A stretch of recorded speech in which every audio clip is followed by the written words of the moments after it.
Good evening, everyone. Good evening. Welcome to IKG's Wisdom Wednesday for the month of March 2021.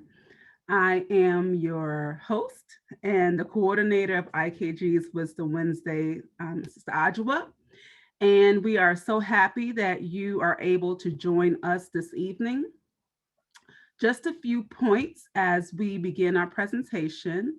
If you can, let us know who's in the house by stating your city, where you're from, and if you have any comments you want to just interact with the audience, we ask you to use the chat. And if you have specific questions for our presenter, we ask that you use the Q&A box. That's the question and answer box. So we'll be taking questions for our presenter from the Q&A box, and we will take questions at the end of the presentation. We will also share at the end of the presentation contact information, as well as ways for you to receive additional information from Dr. Coco Rasayon for future events.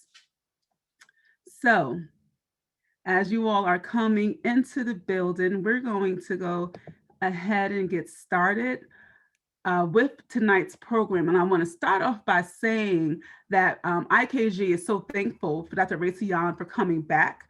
We had him here in December of 2020 during the winter solstice.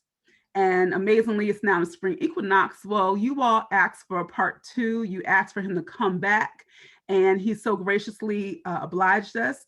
And so here he is tonight, speaking on identity and brain health during the pandemic, which is also timely since this month marks 1 year to the official proclamation of COVID-19 as a global pandemic. So this is very much a timely topic. So about our speaker tonight, Dr. Niyana Rasayon is an associate professor at the University of the District of Columbia, and he is a behavioral neuroscientist specializing in mental health conditions, nutrition, neuroplasticity, and chronic brain trauma. He is a board certified fellow and diplomat in African-centered Black psychology. He is the author of 2 books, Reality Check, a manual for the human octahedron and the mystery of melanin, the awakening, OMG, the president is Black, as well as completing his most current work on ancient African views on death and spiritual ascension. Niyana is also a spoken word artist, percussionist, and a parent. Tonight, he'll be speaking again on identity and brain health during the pandemic. And he writes that identity and brain health during the pandemic are critically important in navigating this plague, which has proven to be particularly harmful to melanated dominant humans. This virulent microscopic demon has become the calling card for us to witness its endemic twin racism, AKA the system of racism and white supremacy. The word wisdom suggests that we optimize our resources and maximize our chances to overcome this virus by making wise decisions. Fundamental to taking such actions is a clear understanding or overstanding of who you are in this country and the world. Such a level of awareness and consciousness demands knowledge of self, which is a standing principle of the Institute of Karmic Guidance. Therefore, his exchange will build on that ancient Kemetic axiom of know thyself. And in our efforts to apply such a profound level of identity acknowledgement, it is essential that we address some basic guidelines and factors critical to brain health, resilience, and identity. In short, we will amplify the importance of being mindful of reality and resources. Therefore, we will engage our most powerful self-governing tool, thought. In doing so, the fusion of the intimate connection between the heart and the brain and how to nurture their conjoined relationship We will examine, he will examine how to feed both simultaneously to regulate incoming stressors, to curtail the chances of overloading the immune system, which invariably fosters a neuropsychological environment for viruses to thrive, to propagate the onset of disease. His presentation tonight will empower you by reminding you where to look, what to avoid, what to include, and what to practice to keep your immune system tuned to maintain a healthy stride in another chapter of life for melanin dominant humans. So before we begin, we are going to start with a libation. So I will start the libation in the language of Tree, which is spoken in Ghana, West Africa. And I'm a priestess in the Akan tradition. So I will start off the libation in that tradition. And I ask that when I ask for you all to share the names of ancestors, since we are virtual and this is a webinar, we are asking that you type those names into the chat, and may that energy resonate and be a part of our program tonight.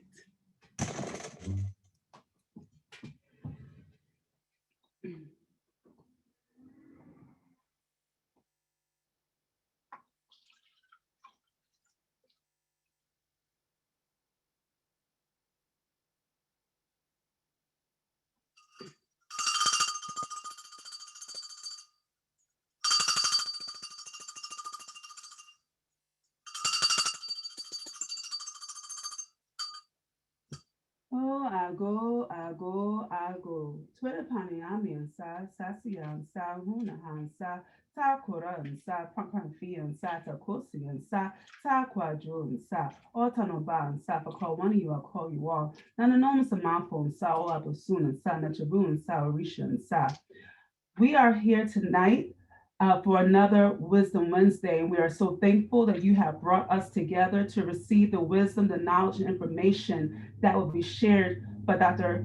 Niyana Rasayon. We ask that this information be received well and that this information be a blessing to our bodies, to our lives, and that we are receptive in hearing the information to be able to receive this information, that it may be applicable to our lives and enhance our livelihoods and that of our families and communities. As we are here, we'd like to call and welcome in the power, the presence, the energy of our divine Nananoman Samapho, our divine ancestors, our wonderful, benevolent, great, wonderful, and merciful ancestors. We call upon you to come and be a part of this, to tune our ears and our minds to receive the message that's being given.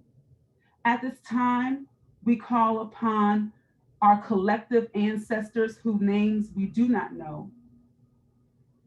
We call upon our collective ancestors who traversed and traveled through the Middle Passage, who traveled throughout this entire world, who walked this earth before us. We call upon you.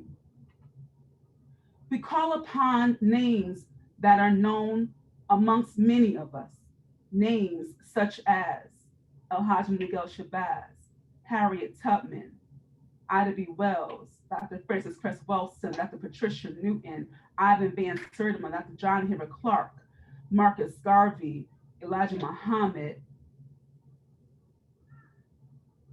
Kwame Nkrumah, Sekou Touré. We call upon Huey Newton. We call upon Dr. Joseph Benyakinen. We call upon our great ancestors, Naniya Santua. We call upon many of the Maroons, our great warriors. We call upon our great educators. We call upon our great spiritualists. We call upon our great healers. We call upon our great missionaries, our great people who came into our lives to make our world better. We call upon those names that are being typed in the chat. We know that energy is being resonated around. We call upon you. We call upon you. We thank you for the greatness that your life provided. We thank you for the sacrifices that you made. We thank you. We thank you. We thank you.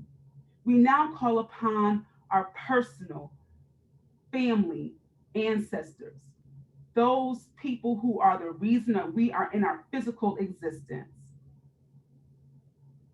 I call upon my mother, Bobby Ann Johnson McMillan, my father, Robert McMillan Sr., my sister, Yolanda McMillan, my great grandparents, Dicey Melvin, Rebecca Fairley, James Melvin. And we're listening to all the names that are being called out right now. And we say Ashe, we say Ashe, we say Ashe. We also call upon the great ancestors of our presenter, Dr. Niyana Rasayon. May his great ancestors who walked with him, may you continue to stand strong with him. May you continue to guide him tonight so that the message that he has to share is shared and resonated with all of us who are in attendance.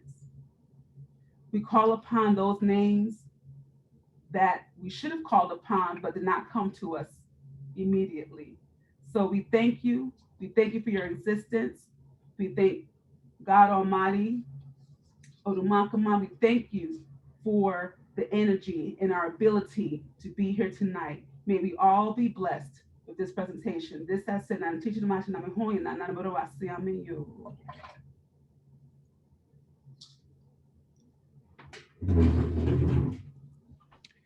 All right. So Ashe, Ashe, Ashe. Thank you all for the names that are coming in the chat. There are so many names in the chat. And again, may the energy of our great benevolent ancestors be with us and surround us. At this time, I'm going to ask Dr. Rasayon to come onto screen, and he will take it from here. Thank you, thank you, thank you.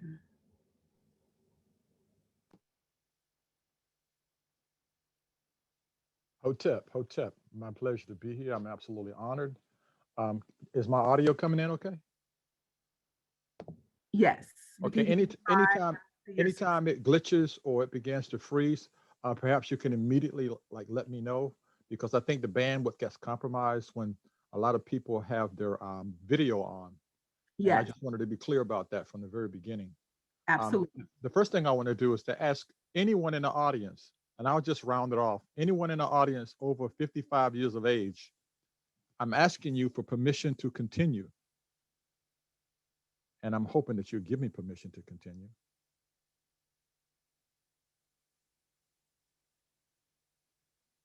So I need to know if I have permission to continue. You have permission. They're saying your volume is a little low, so it could be yours or mine, but if you could speak up just a little bit. But yes, you do have permission to proceed. Okay. Audio coming in okay now? It's a little bit better with the mic that you're using, yes. Okay, because I don't want to phase out the screen and then turn everything up. If I turn everything up, I have to come out of the screen for it. When you use the mic, that works. Okay, so now you have me, okay? Correct? Yes. Okay, great. Well, the first thing I want to do is, given that people have given me permission, as I really want to be very clear about acknowledging Baba Richard King, Baba Asa Hilliard, Dr. Francis Cress Welsing, I want to acknowledge that trinity of spirits, because those are the individuals among the many who periodically remind us in our day-to-day exchange in this environment that they made profound sacrifices so that the knowledge that we're about to take a peekaboo into could actually be delivered. Because there are so many people in Western medicine, trained in America, in academia, and they are uncomfortable sharing the kind of information that those individuals who are not ancestors have continually shared. So in that spirit, I want to bring to your attention some fundamental things that we're going to address. Actually, one of the reasons why I chose to come in about 3 minutes later than I would have is I couldn't find my slide with Niyana Rasayon, right? Because in a moment, I'm going to share with you another slide, but I want to use this as a foundation springboard slide, because this particular slide makes everything clear in terms of what we're going to discuss. The good thing about science is that it's true whether or not you believe in it. That's science. And actually, science means to know, okay? Now, the challenge is a lot of the things that we've been told actually representing science was deception and Eurocentric colonizers manipulating the database to imply the things that we knew were not based on science. They had the audacity to say those things were based upon mythology. So with that in mind, let's take a peek at this brother. And if you didn't know it, Einstein was an incredible so-called sympathizer with the experience of African Americans. I think there is some documentation that would suggest that Einstein and Paul Robeson were friends. I mention this to you because you're going to see that Einstein's position was that whatever you have floating around inside of your head in terms of thoughts and beliefs is related to physics. So whatever you're putting out in the universe in terms of energy can literally impact your destiny and other people. I want you to remember that because we're going to have a big word to pop up in about 8 slides. And that big word is going to talk about your immune system. And as it talks about your immune system, it's going to also do a peekaboo acknowledgement into your pineal gland because your consciousness that connects you to the universe is directly related to pineal integrity, your diet, your environment, the clothing that you wear, the company that you keep. So identity, it's fundamental. You need to know who you are. And for those people that are perhaps interested, if you like, you can have access to communicating anything in particular that you like to share at the email address beneath the one for the university. And it reads Atons DNA. That's ATONS DNA at AOL.com. That's the email address to use to communicate with me if you want to convey something to me that you want direct feedback on.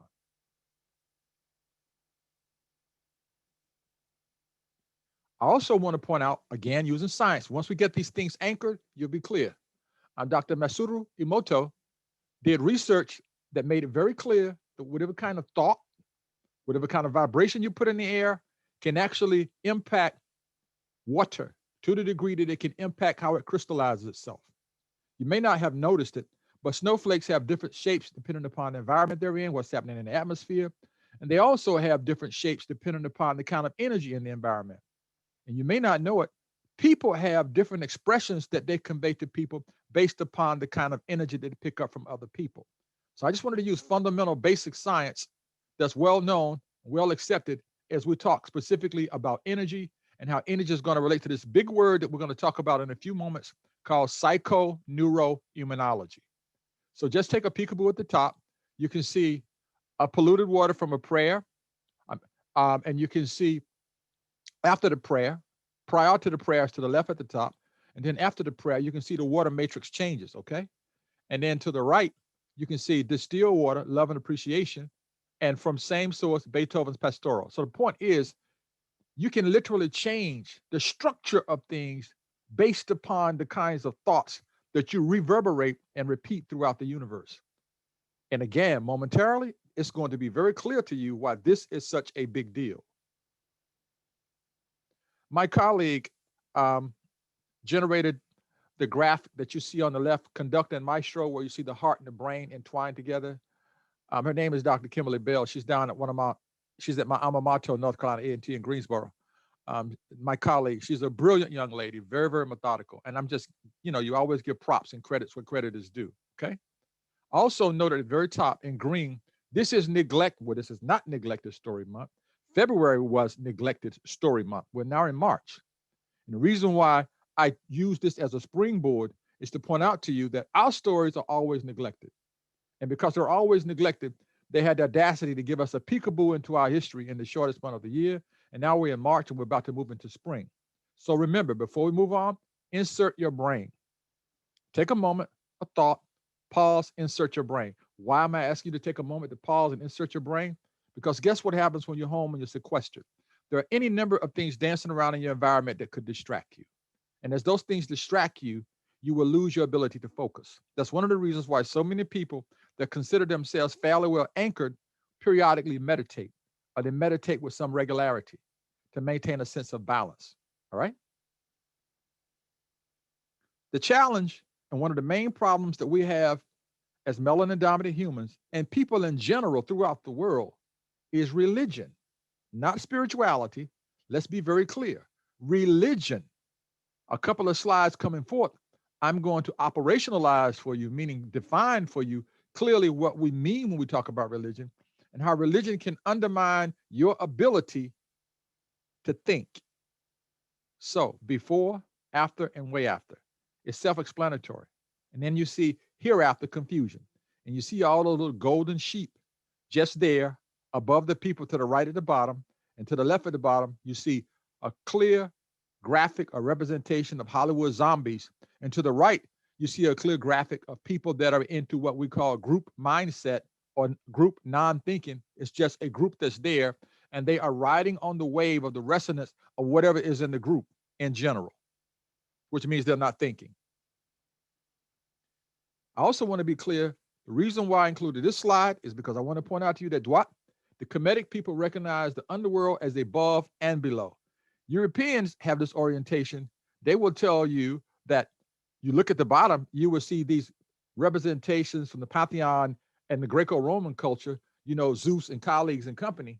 They consider that to actually be above you. But the ancient Egyptians, and the reason why I put them at the top is because they're in both places simultaneously. They are above and below. And the chessboard symbolizes a lot of things. And perhaps if someone asks later, we can perhaps engage in that. We can talk about that. But fundamentally, be mindful of this in terms of the game of chess. Two people always have the ear or the attention of the king. The first person is his queen. And the next person is the bishop. And the bishop represents the consciousness of the global zeitgeist of a people that's usually embedded in their religion, which also carries the themes and messages of one's culture. And that's why I put that there, to make you aware of how critically important religion is, but also understand the role of religion. And then you can see flanking those people, you can see knights, and that's the military.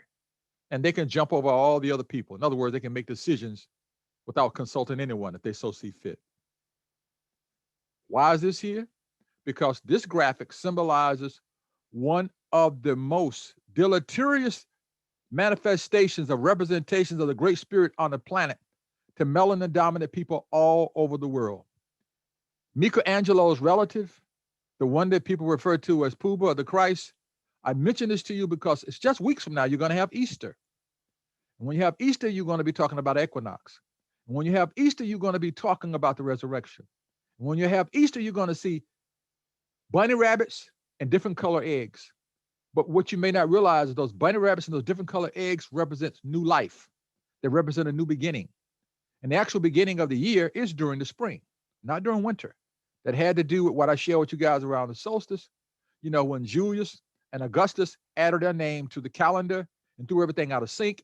That's why October is not the 8th month, it's the 10th month. And that's why December is quote unquote, not the 12th month, but the 10th month, because they use a Roman orientation to making sense out of everything.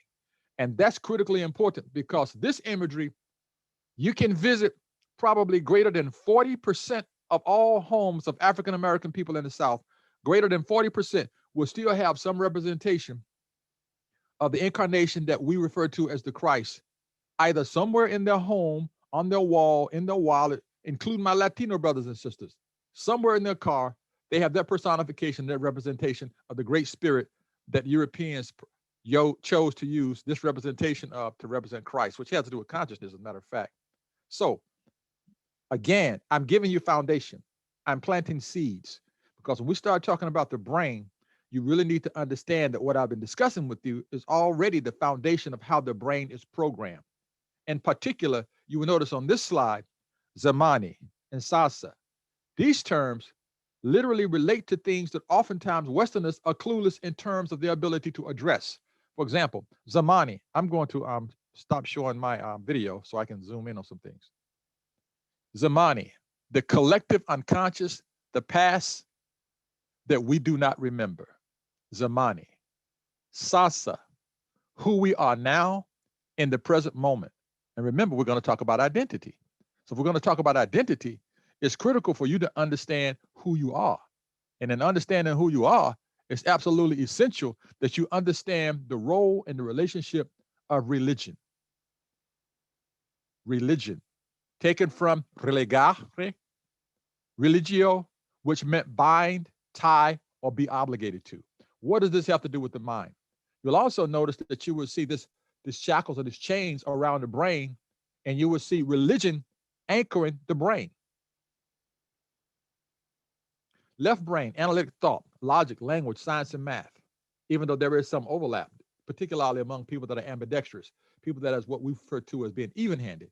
You see, religion, as I shared with you before, from the Latin word religare, meaning to tie back, to hold back, to bind fast.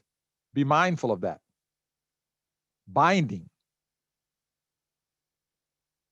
This is more representative of who you are as a people than any of the slides that we will talk about this evening. Because this slide I chose to use when we talked about the winter solstice to let you know that Aton Ra, or the Christ light, is within you. That's why you hear these different variations of Emmanuel, or Emmanuel, God is with us. God is within you. As a matter of fact, one of those greetings from Sanskrit or Indo-European or the Hindu people, they will greet you as Namaste, which means I recognize the God in you, or the God in me bows to the God in you, which means that you recognize the godliness of humans incarnating on the planet as being representations of God / goddess, because God literally was the way Europeans chose to remove woman from the mother God, father God, and the goddess God that represents all that there is needed to allow life to manifest on the planet Earth. It has to do with two forces. One is electric, one is magnetic. By nature, women are magnetic. By nature, men are electric. And together they have an electromagnetic relationship, which allows you to invite spirits to this realm. And as you invite a spirit to this realm, you refer to a new spirit as a Ba-B. And that Ba-B is the Kemetic term. Ba-B, or baby, literally means when the spirit manifests. Because Ba relates to the spirit, B meaning the spirit is now here. Why am I telling you that? Because you are the manifestation and the representation of everything that's goddess-like and God-like. That's why you are capable of doing so many things that are deleterious to the collective body of the human family, because you have power, but you do not have wisdom in terms of how to use that power. And knowledge and wisdom are not synonymous. I'm going to back up and show you something when I say they're not synonymous.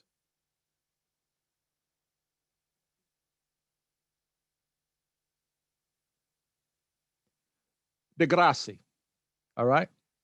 At the bottom, you will see to the left, within 1 linear centimeter of your lower colon, there lives and works more bacteria, about 100 billion, than all humans have ever been born on this planet. Yet many people continue to assert that it is we who are in charge of the world. Now, if you were to tell the average person that you're basically a sophisticated colony of bacteria, they would be insulted. But I guarantee you, at least 90% of the people in this listening audience are acutely aware of people eating yogurt all over the world. And they also have some knowledge of people consuming yogurt, looking for live bacteria in it. A couple of examples would be Lactobacillus bifidus or Lactobacillus acidophilus. Those kinds of things create an atmosphere in your body, in your colon, for you to have healthy bacteria. And when the unhealthy bacteria predominates in your body, you get ill. And when you get ill, that unhealthy bacteria proliferates at such an incredible speed that you manifest a state of illness that we refer to as what? Dis-ease. And dis-ease means there is no longer a homeostatic state of balance in your body. And more importantly, you also hear terms like disorder. So which means that you can have dis-ease, disorder in your psyche, in your mind, and in your spirit. And those things translate into a whole plethora of mental health conditions. So back to me telling you about the brain again.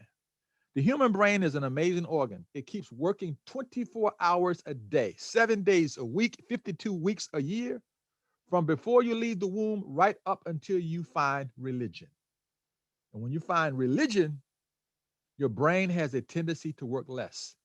And the reason why I chose to use this symbolism of the chakras, and obviously I ripped this from online, or did I rip it from one of my software programs? Notice you see the colors on the left. Those particular colors represent the chakras in the body, and those chakras are lined up with endocrine sites throughout your body. They're also lined up with the meridians in your body, for those of you that are familiar with acupuncture, and they basically serve as the conduit for the energy to basically dance through your entire body. And they basically function based upon the kind of energy that you pull into your body or you harbor in your body. But notice when I said that the human brain is amazing, blah, blah, blah, up until you find religion. On the far right, you can see things have now moved into the gray zone, which means things are not exactly clear to you anymore.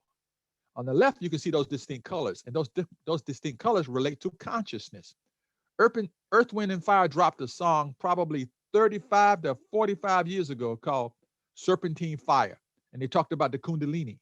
And this is when Maurice was playing his kalimba. The point that I'm making is your body is a musical instrument, and the term that's used to describe a human body is called a person. And the word person means that which something sounds through.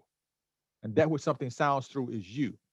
And that which something sounds through being you manifests from the realm of spirituality or the realm of spirit in the form of what you refer to as a baby.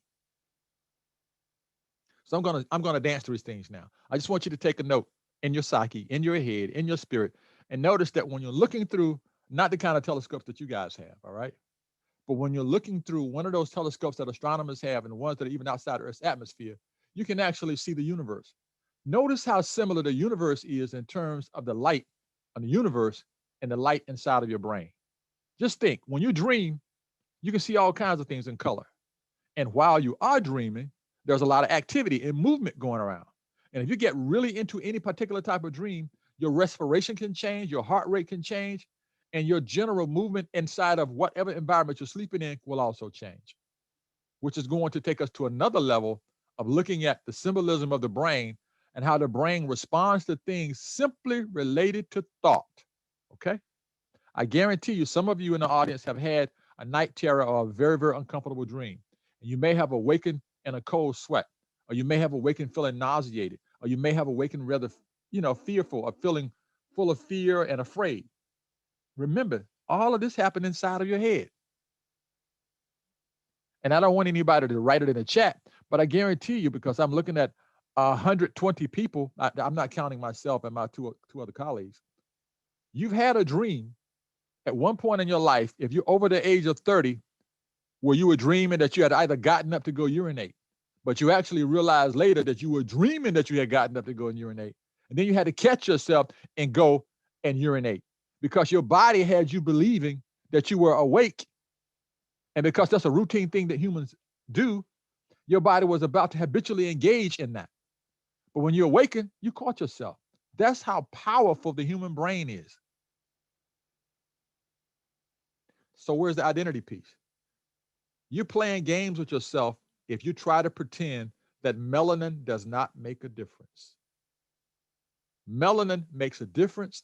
And when you add melanin to the equation and a person's phenotype, how do they look, their physiognomy, their facial features, you can create all types of chaos on the planet.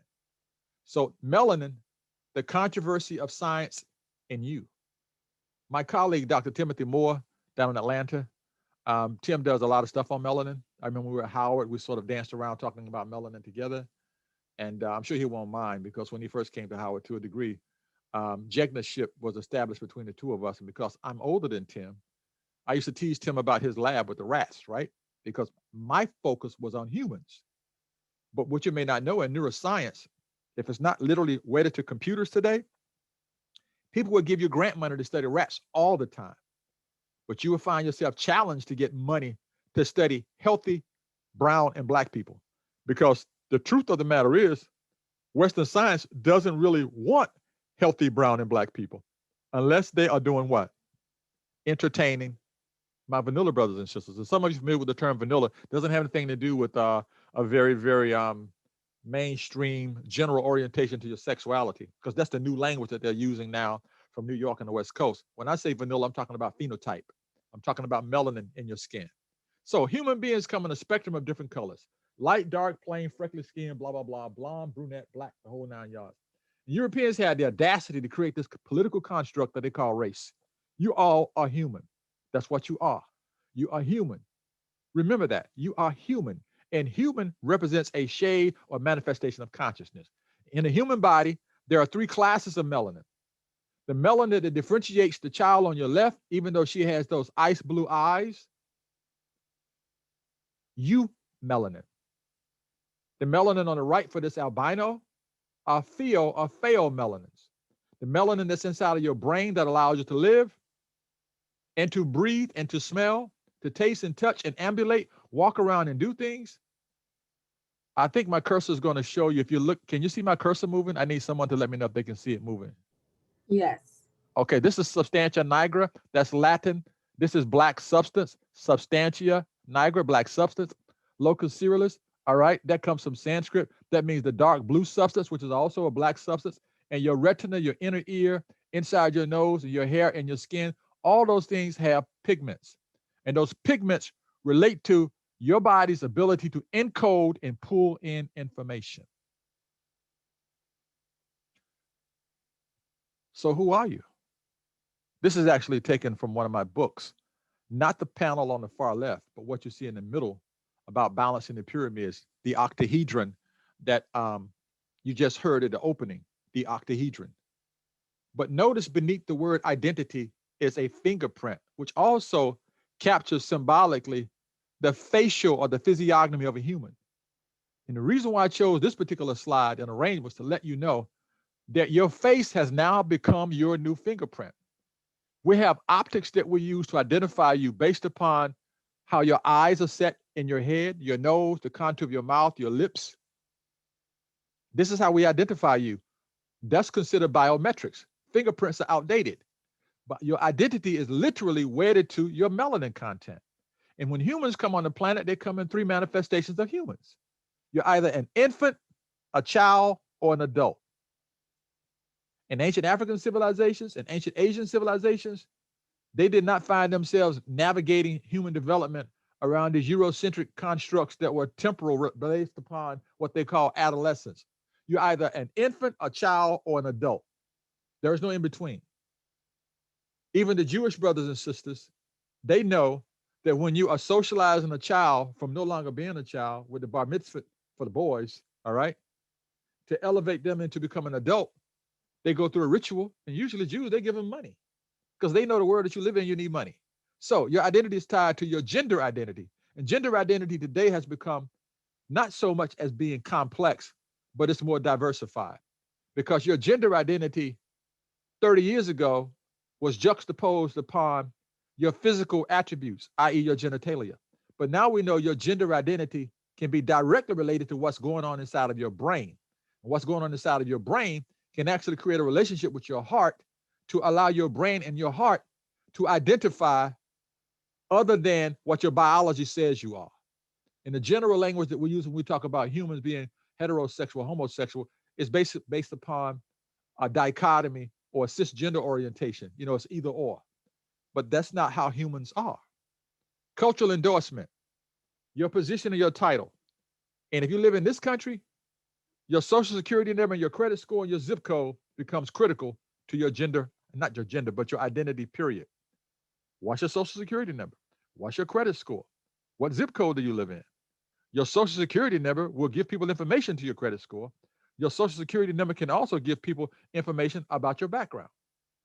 So I'm going to dance through this slide rather swiftly because I want to share about 4 things with you from this particular slide. Notice that as we talk about identity, at the very top, you have your spiritual dharma. That's your identity that relates to why you incarnated, why you came on the planet, what you are here to explore and or do. What is your mission in life? You hear humans saying this rather frequently. They say things like, hey, man, I'm just trying to find myself. You know, what's your major when you're in college? I haven't declared a major yet. You know, well, what would you like to be when you grow up? I'm not sure. Because Westerners give you the impression that you can choose one thing. You can choose a variety of things based upon your talents. So your spiritual identity points out how critically important it is for you to be in touch with yourself, be in touch with your ancestors, be in touch with the spirit that dances inside of you, be in touch with who you are. And the way you're in touch with who you are always relates to your identity. Conversely, on the other hand, people find themselves embracing a conditioned identity. A conditioned identity would be something as simple as my job title, what kind of car I drive, how many letters do I have behind my name, okay? Or which family was I born into? What type of clothing do I wear? And most of you may not realize that though it's relevant, the family that you're born into, but it's irrelevant if you do not acknowledge the ancestors' shoulders that you're standing upon, if you do not regularly acknowledge from whence you've come, if you do not regularly acknowledge the fact that hegemony, which is to control all of the resources in a particular environment or a planet, all of the resources, which literally relates to the system of racism and white supremacy. And then you have the colonizers, which came in and superimposed their beliefs and values upon you.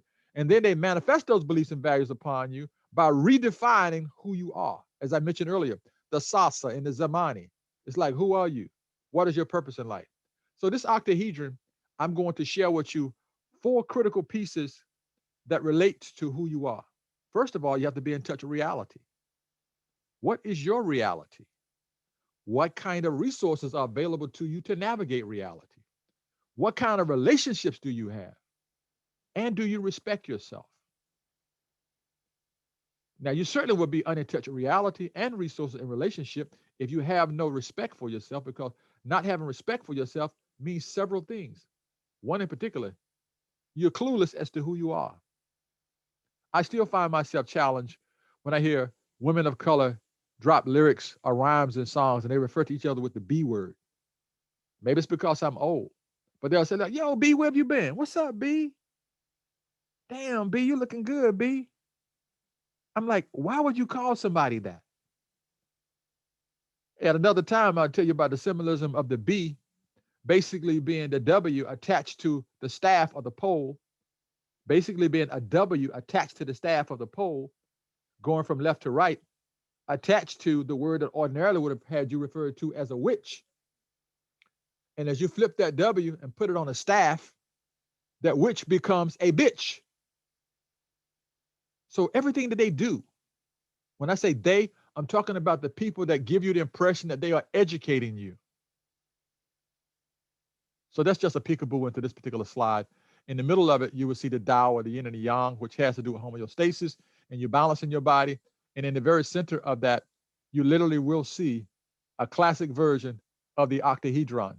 And that octahedron, you're looking at a 2-dimensional one when you look at the periphery. But when you look in the center, you see 2 twin pyramids. And those 2 twin pyramids represent the energy matrix that constitutes who you are.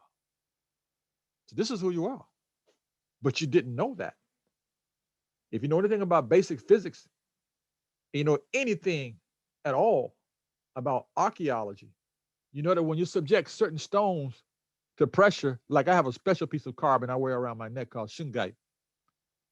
But when you put black carbon under pressure for millennia, what do you get? You get diamonds.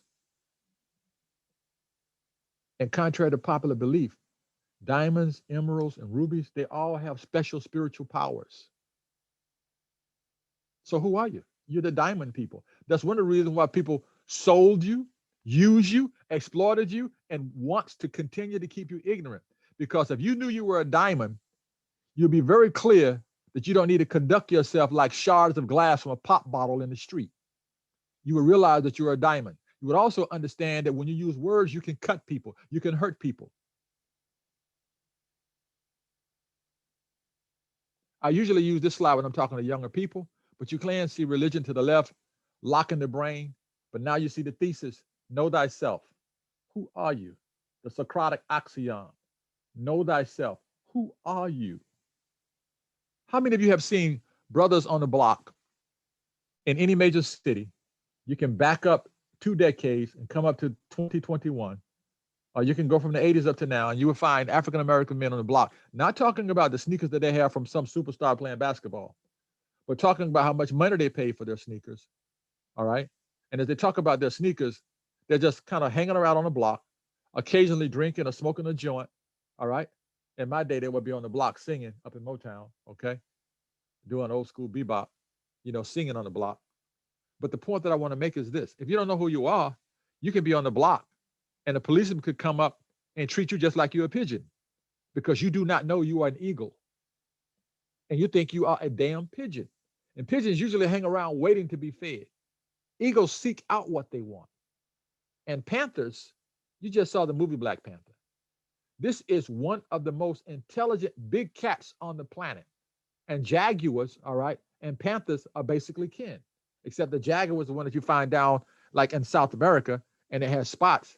And typically the panther that can also have spots And you don't even have to refer to it as a leopard, because the Black Panther is the most feared panther. As a matter of fact, I have a slide, but it's not in this series, of my dad when he was a member of the 379th Panther Corps in the military. And they were known to crush German tanks.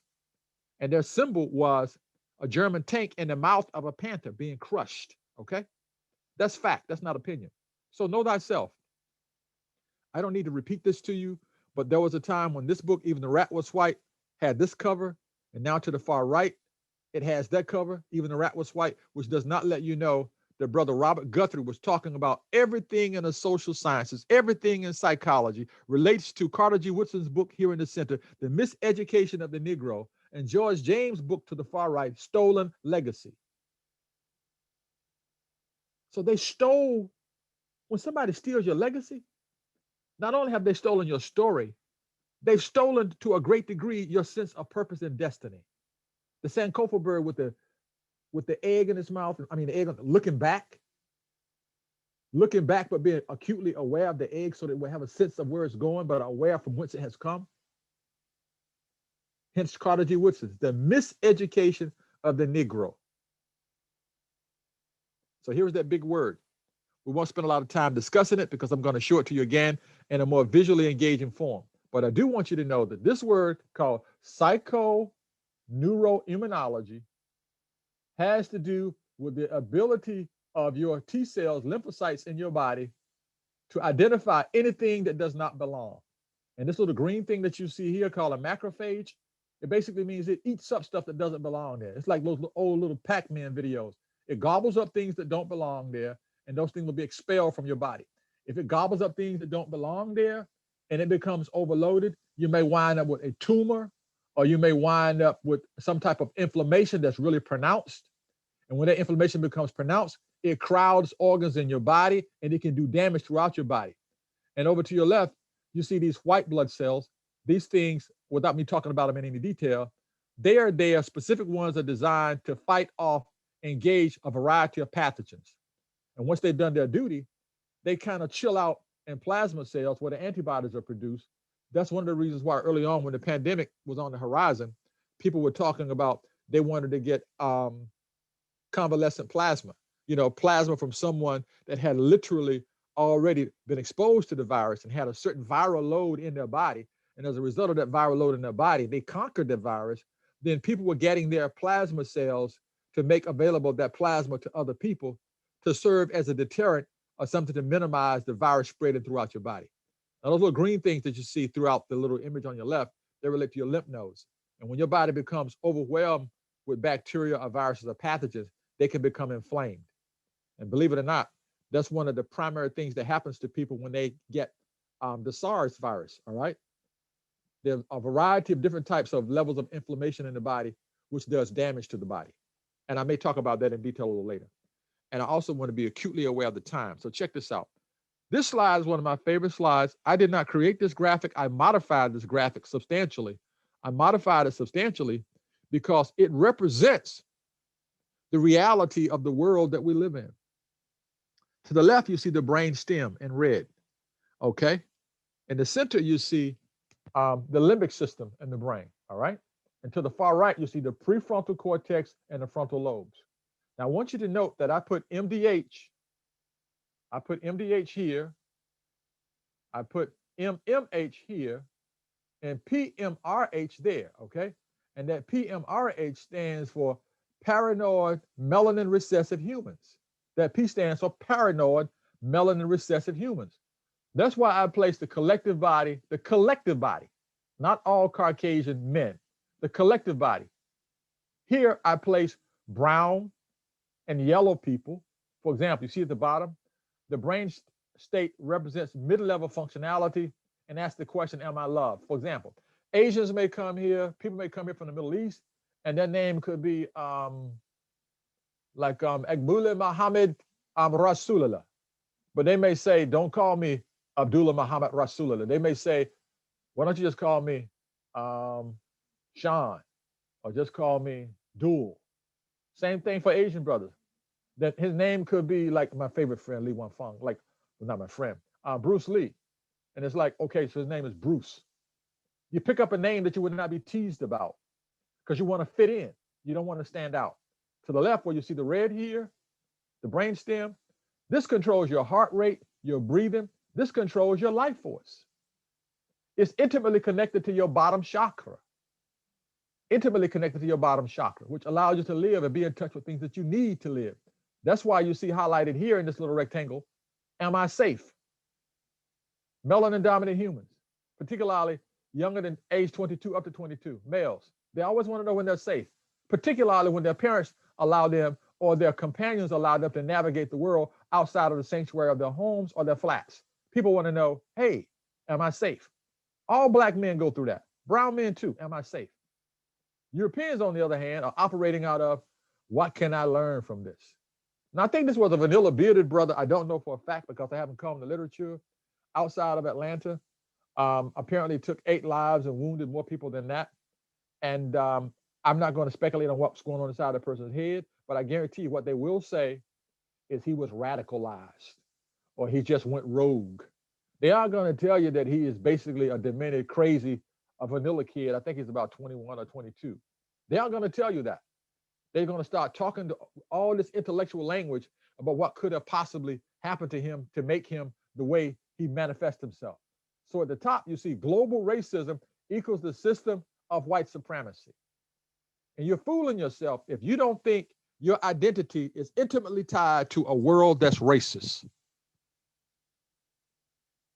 Here is that word again, but it's used here to describe phenomena. Psycho-neuroimmunological phenomena. Global racism equals the system of white supremacy.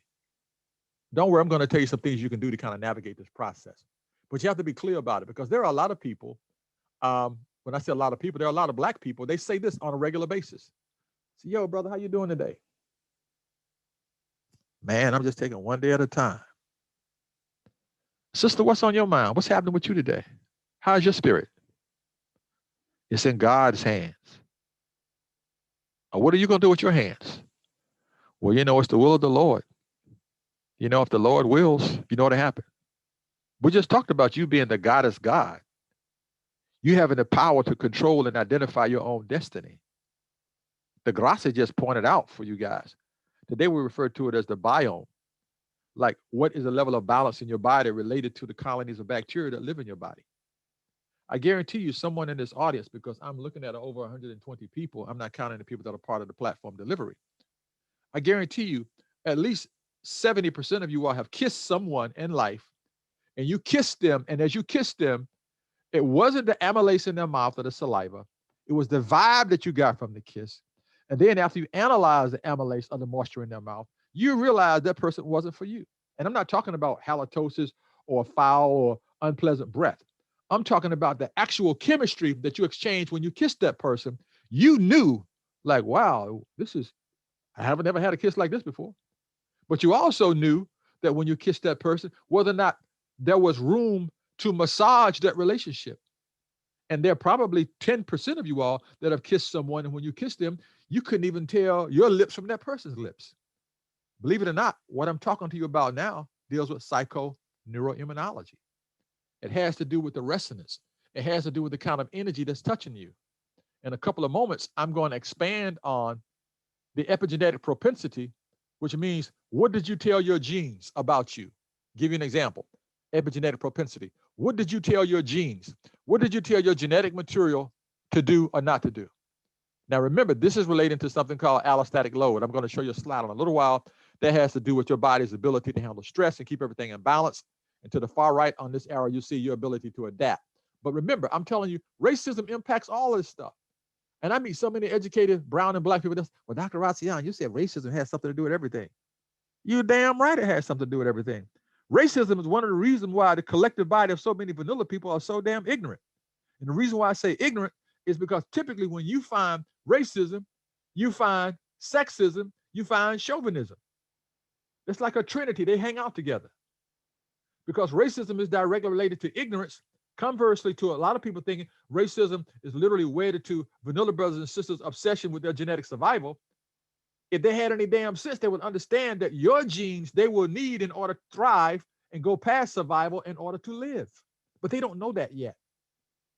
And that's one of the reasons why Global Agenda from 2000 is in your face today.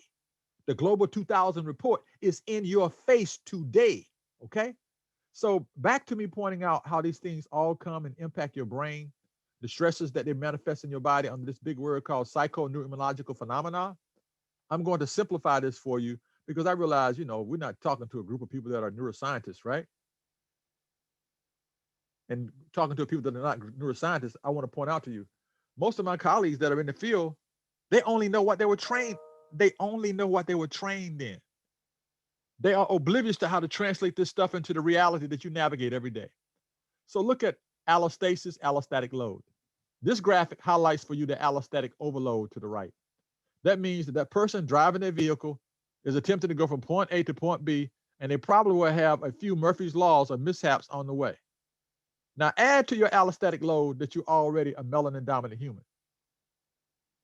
And the society is already, I guarantee you, there are at least 10 people in this audience have been pulled over by a policeman just because their car was like on point. On point meaning you had a late model car, it looked really nice, it was clean, and you might not have been positioned in the car in a way that the officer thought you should have been positioned. I mean, you could have been leaning too far, all right? Or you could have been rocking too much in the car. So allostatic load. So just too many new stressors or being unable to adapt to the new stressors results in an inability to cope. But guess what? Constantly being overloaded with stress will give you brain damage. Clearly give you brain damage. Now, we're not going to go into the slide, the part to the far left, other than me pointing out to you that you see this pink part to the far left at the top called the prefrontal cortex. That's the part of the brain that's seriously compromised when you're under cumulative levels of stress.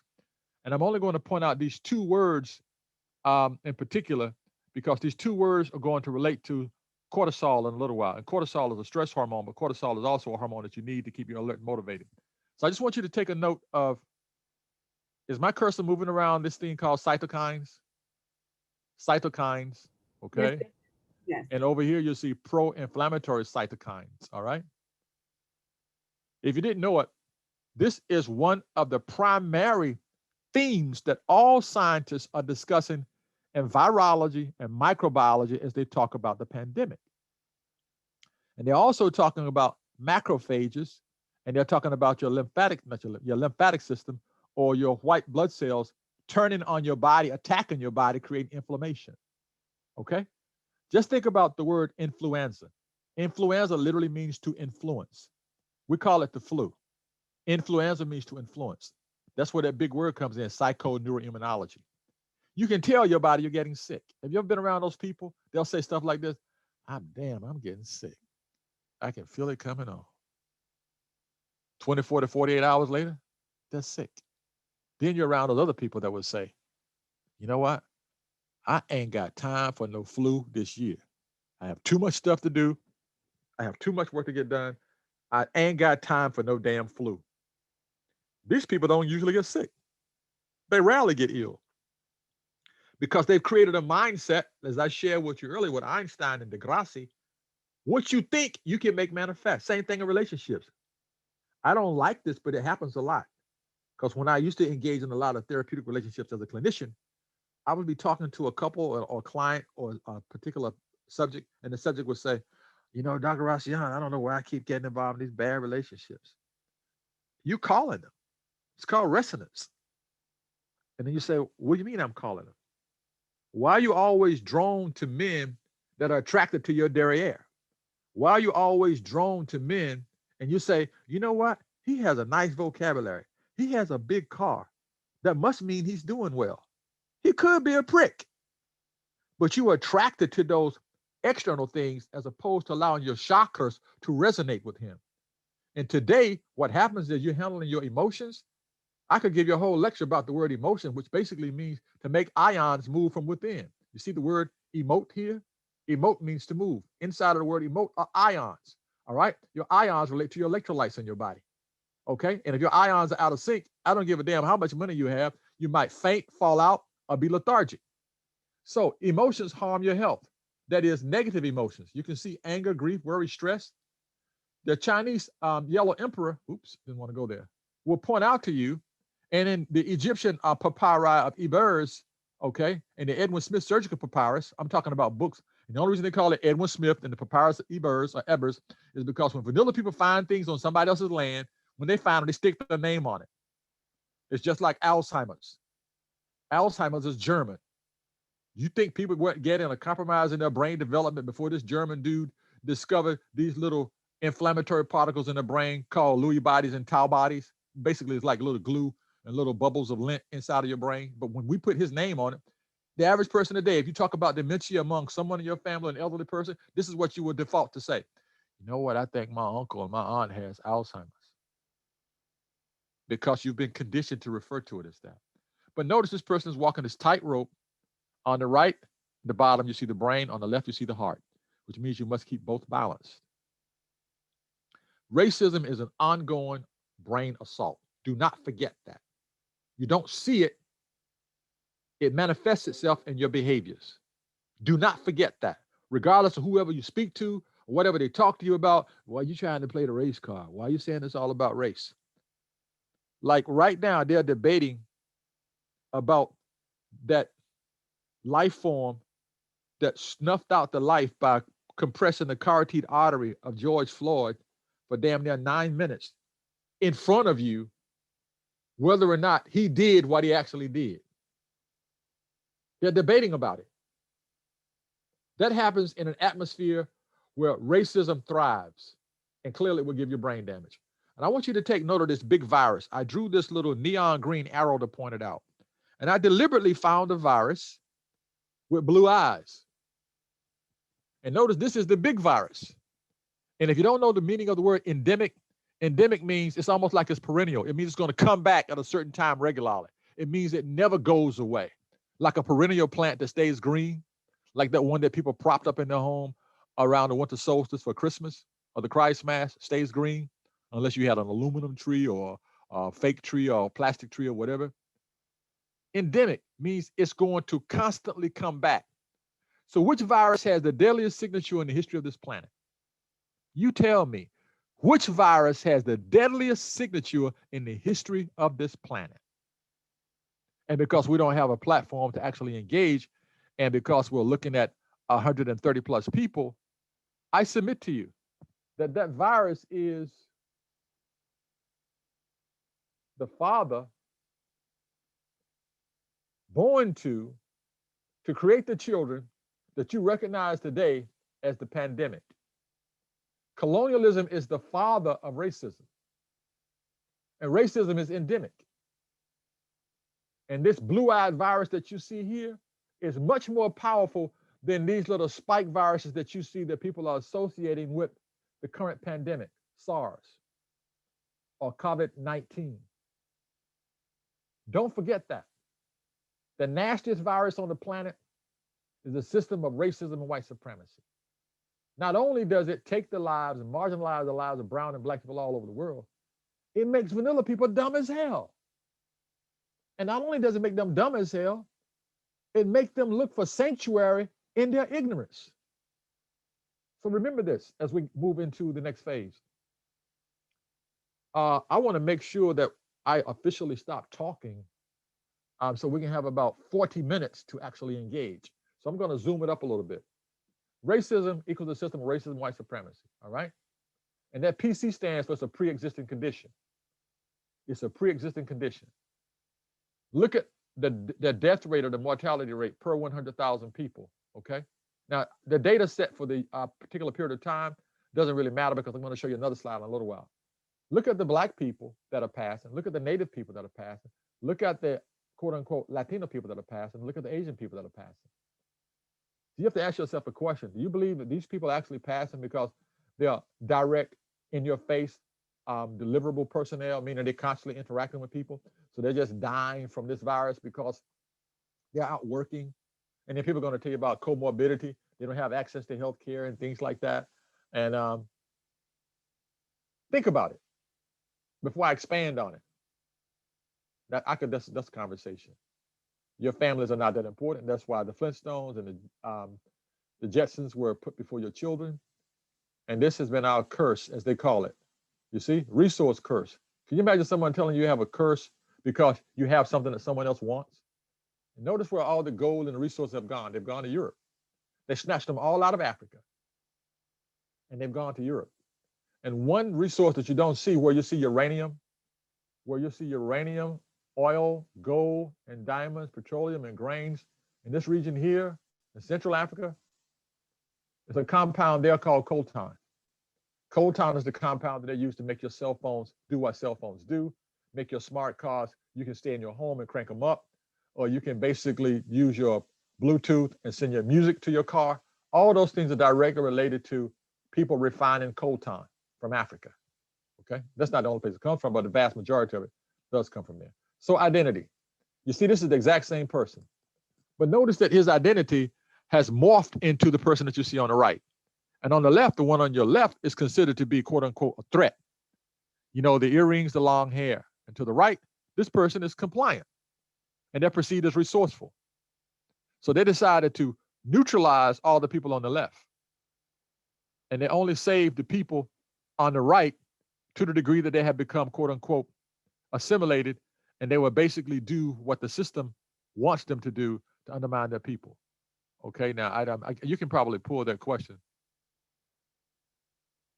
Okay, that's not for me, that's something else. So check this out.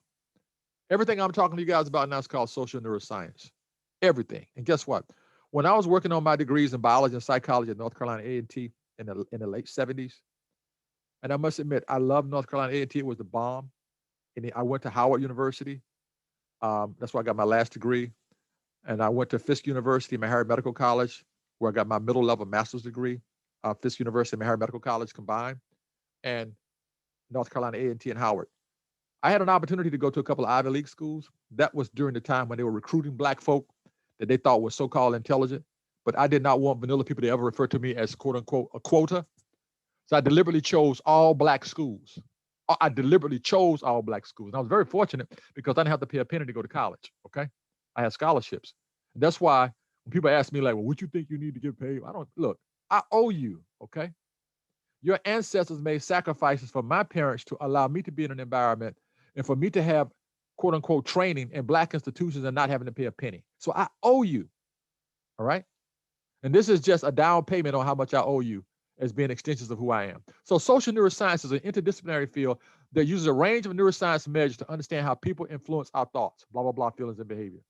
When I was talking to you about North Carolina A&T studying biology and psychology, I wound up only having a degree in psychology and a minor concentration in biology because I was also in Air Force ROTC, the drill team. And I was not about to stay in school another damn year just to take my class in histology because it wasn't offered when I wanted it. And I'm like, no, I'm not going to stay here another damn year just to take a class in histology. Otherwise, I would have a degree in biology and psychology. Okay, but now I have degrees in biology, psychology, and neuroscience, not biology, but neuroscience, psychology, and clinical psychology. When I start talking to you about how to keep the brain healthy, maybe I'll come back to this slide. But what I want to do is to point out for you that there are things that you must put in your brain to keep your brain healthy. And the average brown and Black person running around in America, you don't know that you are a victim of post-traumatic stress disorder, which coexists with post-traumatic slavery syndrome developed by Dr. DeGruy. Okay? You have brain damage and you don't know you have brain damage. And when people have brain damage, if they don't know they have brain damage, they continue to do stuff that's maladaptive. For example, Richard Pryor was the epitome of comedians and entertainers and educators that I knew in my life. He used to do this impression of this guy that would be drunk, and the guy would be doing crazy stuff like he'd be drunk and he's trying to talk to a police officer. But he would know that the vanilla kid could pull over to the police officer and say stuff like, hey, you know, we're going to be having a party. Yeah, I've been drinking. I know I'm weaving in and out of lanes, but hey, I had too many things to drink. The Black person would be, oh, shit. They'd be worried because they know that how they're going to be treated is going to be profoundly different from how the vanilla person will be treated. So that's why you need to know what to feed your brain. And your brain is greedy. It is greedy. When I say greedy, your brain will try to turn anything that you put into your body into usable glucose. And glucose is brain fuel. Don't get glucose mixed up with fructose, and definitely don't get it mixed up with corn syrup, and definitely don't get it mixed up with white sugar, because white sugar and corn syrup will give you brain damage. Earlier, I made a reference to the prefrontal cortex of my melanin recessive humans and told you that they spend a lot of time trying to figure out what they're going to do next. Remember, I talked about this region of the brain when I showed you that slide. You see, this X means prefrontal cortex is not really working when the person is under a tremendous amount of stress. That's what the term means when black folks say, damn, man, she about to kirk out. Damn, man, he about to kirk out. Damn, man, my boy about to go postal on you. And that means that the person is so stressed that the lower part of their brain is engaged in behavior that's indicative of survival or aggression, and they don't have any control over what's happening because this part of the brain is basically not functioning. So as you can see, unstressed prefrontal cortex screens everything.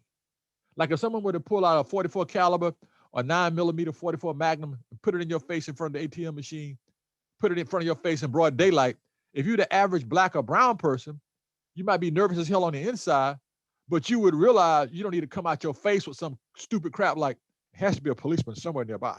I don't believe this is happening in broad daylight. You follow me? Because your prefrontal cortex is working.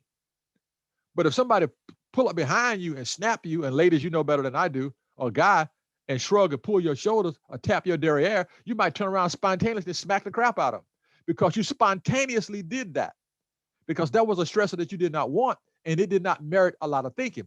But if you turn around to smack them and you saw that they had a 9mm pointing at your head, you may go, oh, excuse me, my bad, because your brain is engaging in that interaction. There's that word again, psychoneuroimmunology. I'm a little leery about touching this, but I want you to remember this term I'm going to tell you is called the placebo effect. The placebo effect has to do with, for example, a person could take an aspirin and they say, oh my God, my headache went away. But they don't realize that greater than 70% of the people that take aspirin for things like headaches, they believe the aspirin is going to work.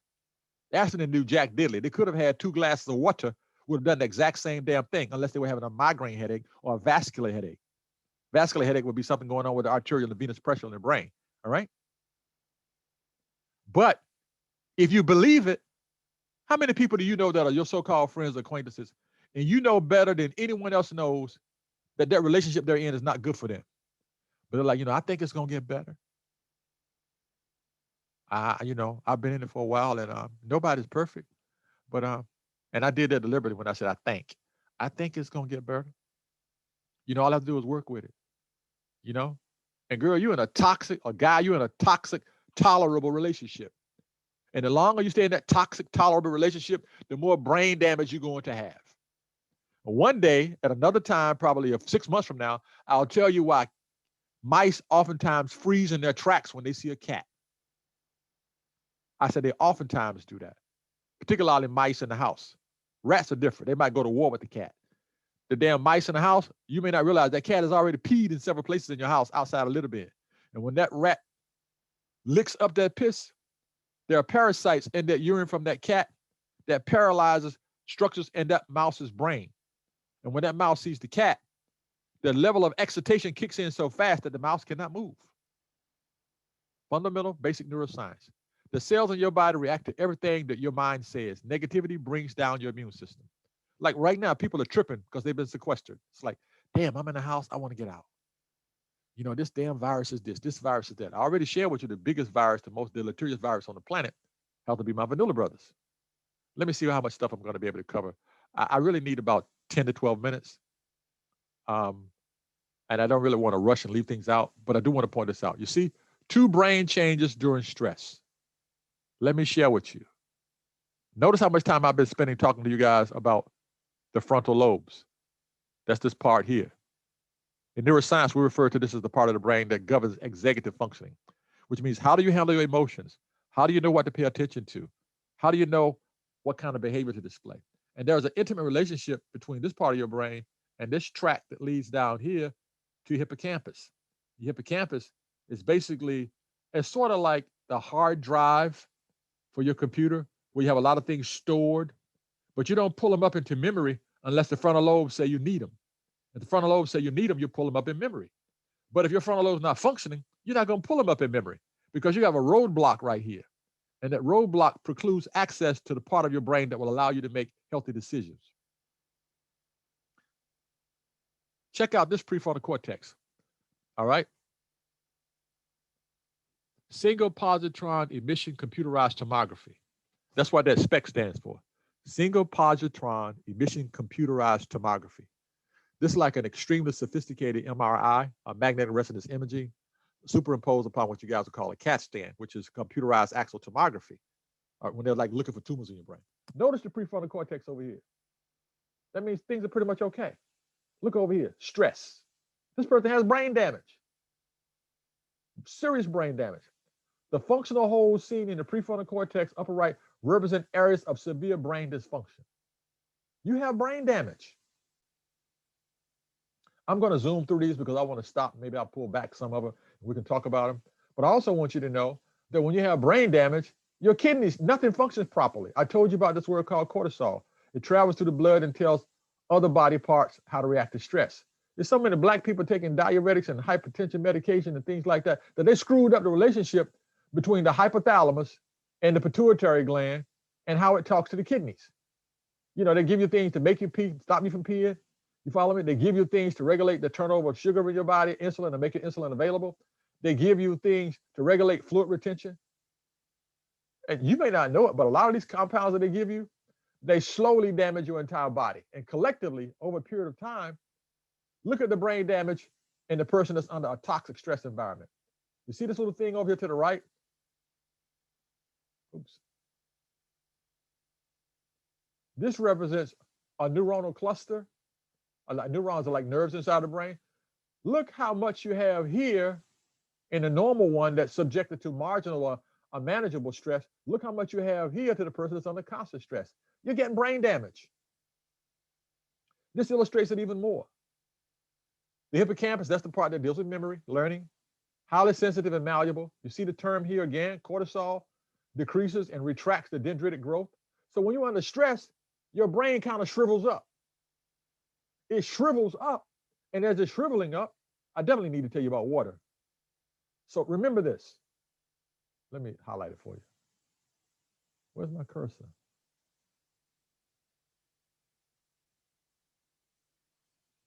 Okay, here's my cursor.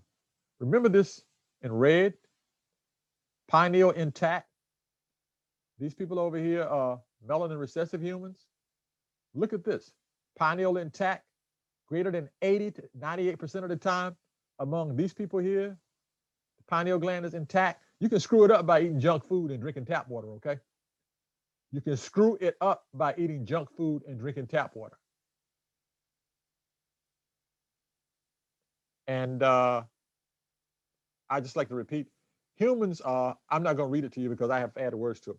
Humans are a carbon-based photobioelectromagnetic transducer, aerobic type eumelanin dominant, a failed melanin dominant life form. And if that was kind of like too swift for you, it's spelled out at the bottom of this slide. You see humans, they're bipedal, they walk upright, carbon-based life form, photobioelectromagnetic. You need sunlight. If you don't get the right amount of electrical current dancing around in your body, you will expire. You either become, quote unquote, have cardiac arrest or you'll become brain dead. And if you don't get air, unless you're one of those people that do that deep sea diving in the Polynesian islands, you might be able to hold your breath as much as like 9 to 12 minutes, right? But the average human is going to start tripping and puffing up his or her jaws by the time they get at the 3-minute mark, all right? Why am I pointing this out? I'm pointing this out because brown and black people knew that I did not really need a spaceship to travel. I could actually travel and teleport in my dreams. This may sound spooky to you coming from a neuroscientist, but there was a compound that people experimented with in South America called ayahuasca. And it actually changes the brain chemistry so much that you can actually damn near teleport. Damn near teleport means be in several places at the same time.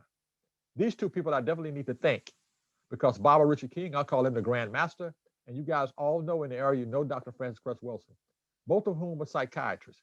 And just think, this psychiatrist chose to study the human brain, the pineal gland. This psychiatrist chose to study the collective brain of white folk and at the same time study their obsession with wiping everybody from the face of the earth. Remember the system of racism and white supremacy? These people are afraid of their genetic annihilation. Dr. Wilson, that was one of her mantras, right? That was her mantra. So you need to always pay homage to these people because these people gave you insight into understanding the black dot, which is the diamond inside of your head.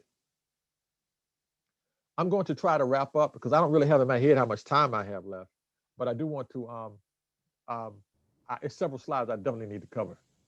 So Baba, it's 8:25. So if you want to go ahead and take maybe 5 more minutes and then get into Q&A. Okay, great. So listen, what I'm going to do is I'm going to show you the slide, then I'm going to go to the other, and I want you to chime in 5 minutes and tell me I'm there. Okay, so check this out. You see this? This is a pineal. This represents calcification of the pineal gland. Now I just showed you calcification of my vanilla brothers and sisters. You see, and this data is old. They don't give you the data now. It's hard as hell to get. It's in a journal called Synapse. You can't even find the damn data, even if you're a neuroscientist. They sit on it. They hide it. Calcification is visible on lateral skull x-rays in 50 to 70% of adults. I want you to know, they said 50 to 70% of adults. They're talking about all adults, which includes women and brown and black people. If you were to restrict this population to Caucasian men, you're going to find damn near 90%. Okay? So in your tap water, in place to give you brain damage. They knew that fluoride was a toxin. They knew that fluoride would slow you down, make you lethargic. Fluoride is even in Prozac. In Nazi Germany, the Führer actually fluoridated the water to keep the people in the camps sedated. The United States did it too, but they don't talk about it a lot in the United States. Where they have these guys in these penal institutions. I'm just zooming through these, right? You need to look at this video. Go online and find it on Netflix or Prime. The Great Culling, Our Water. You need to look at that. These people are telling you fluoride is poison. It gives you brain damage. And not only does it give you brain damage, it sets the stage for you to have dementia, strokes, heart disease, something cute. When I say cute, men don't even realize. Erectile dysfunction, you can't get it up if you spray starch on it. All right, if you spray starch on it. Flint, Michigan, back to the water. You need the damn water. And you need to drink healthy water, good water. So how does the thing manifest itself? Like this Vanilla Brothers in the news now? Look what they did to this sister. She's irresponsible. He's trustworthy. This black woman allowed her child to play in a playground nearby where she worked. They arrested her. Look at what they captured, her mugshot. This vanilla dude raped an unconscious woman in an alley behind a dumpster. This is the image that the media circulated about. See, that's how racism works. So they're telling you this person is irresponsible. This person is probably trustworthy, and he probably had a bad day, or maybe he was drinking, and he raped an unconscious woman. I think I told you before, those are graves. Within 13 months, greater than 12% of the casualties of World War I, World War II, Vietnam, Korea, Iraq, and Afghanistan combined. Right now in the US, you probably have a mortality count probably documented to be around 540,000 people. And they did not lose that many people in those wars combined. And those wars lasted for years. And you've lost that many people in 13 months. So I think I'll stop and I'll talk to you specifically as you ask questions to give you perspective and context about some things. And I may find a slide that's necessary to help me explain the point. So I'll stop so we can engage and focus in questions and direction. Oh, I know what I need to do. I need to let you see this. So what I'll do as you're going to the next slide, if you have questions, if you can start typing them in the chat, not in the chat, I'm sorry, in the Q&A box. Please type your questions for Dr. Rasayon in the Q&A box. And so that you can continue for a few more minutes while questions come in. And what I can actually do is I can actually clone out. I can take about 4 of these slides that talk about brain health and how you keep your brain healthy and turn it into a PDF. And I don't know whether or not IKG is in a position to do it, but I can take about 4 of these slides, which would be slides that you need to keep your brain healthy, and generate a PDF and send it to IKG, and maybe they can share it with some of the people and you guys can share it with each other, okay? Because we talk about brain health now, we can have a conversation about it. Okay, so we can take questions and comments. Excuse me, because I don't want to give you the impression that I'm a garden hose, that's all I am, and I do not own the water that flows through me. I'm just a garden hose. A garden hose. The water does not belong to me. Okay, so well, the first question I can answer for everyone, is it possible to get a copy of the lecture? Tonight's presentation is being recorded, and you can access it through our Facebook page, IKG Cultural Resource page on Facebook, and it will also be uploaded to our YouTube page, and I will put that information in the chat. AJ asks, can you say anything about the tones of music that are particularly nourishing for the pineal, nervous, and immune system? Other than me telling you, I know mine is D major. I don't know what other people's are. And I don't have a slide to share with you, but it's something called the solfeggio scale. And just think about do, re, mi, fa, sol, la, ti. Okay. It's not so much the pitch or the frequency, it's when it's delivered, how it's delivered. Okay. The pitch or the frequency is definitely important, but it's when it's delivered and how it's delivered, right? There are the solfeggio scale explains that. SOLFEGGIO will give you detailed information about that because certain um, music, like I told you, mine is D major. Certain frequencies of music and of sound, they stimulate specific chakras in the human body. And as they stimulate specific chakras in the human body, they have certain healing qualities. And those healing qualities usually are directly related to the resonance that's attached to a particular chakra. And if that chakra is out of sync, that's where the healing comes in, or the rebalancing of the chakras come in. Okay. And he has a couple of questions. The next one, during your discussion in December, you mentioned social activities underway that were meant to degrade people on the planet. What is the purpose of that degradation? Who has use for a depopulated Earth? I think that brother already knows the answer to that question. And it's kind of intellectual he's asking me because he already knows the answer to that question. Maybe he can put another comment in the chat around that. That question has the answer built into it. And seriously, I think the person that raised that question is already aware of what the answer to the question really is. And I would just basically be being redundant and going on record to amplify something that he already knows. Like the first question, he pretty much has an idea of how that works too. But that's my answer. Okay. Um, so I'm going to give this person the third question. In exploring our ancestors and healing intergenerational trauma, what should be our orientation to white people who forcefully inserted themselves into our family in the past? See, that's a loaded question. When you say forcefully inserted, that means they rape your ancestors, they malign, they abuse your ancestors, which is very interesting because this slide speaks to that. The thing that you need to do is you need to be mindful of, it's not like what Michelle Obama was saying, when they go low, we go high. But the irony of that symbolism bespeaks what you need to do. You know, when you're dealing with someone that's in the mud and they're trying to bring you down, you have to elevate your delivery of how you engage those people. Like I know a lot of, I'll call them pro-Black people. They'll say, we need to buy some land and we need to move to Africa. And I'm like, shit, it's like 54 countries in Africa. They're like, we need to move there. And I'm like, has it ever occurred to you that if you move a whole group of brilliant, talented Black people to one place on the planet, that'll make them a much easier target to access? And beyond that, when you are in the mix of people, Greenlee's book, The Spook Who Sat by the Door, had to do with this brother that basically infiltrated the FBI to plug into the CIA. You follow me? You need some people around your quote unquote enemies to help you navigate how to handle your enemies. So you need to be mindful of acknowledging your ancestors every day. When you awaken every day, you need to awaken with a purpose. You don't need to get up to just say, oh God, here's another day. And this is a cliche of saying in America, another day, another dollar. You know, another day is another breath of air. Another day is another time to acknowledge the world that you live in and figure out how you can navigate it differently. Because you know the tables are stacked against you. That's why I'm dropping this slide in front of us. You know, 15th century, 16th century, look at the change, chattel slavery. Look at the middle. They were still lynching. As a matter of fact, Billie Holiday, I dropped the slide. I didn't include it for you guys because it's kind of graphic. The slide that she created, I'll show you just to illustrate a point.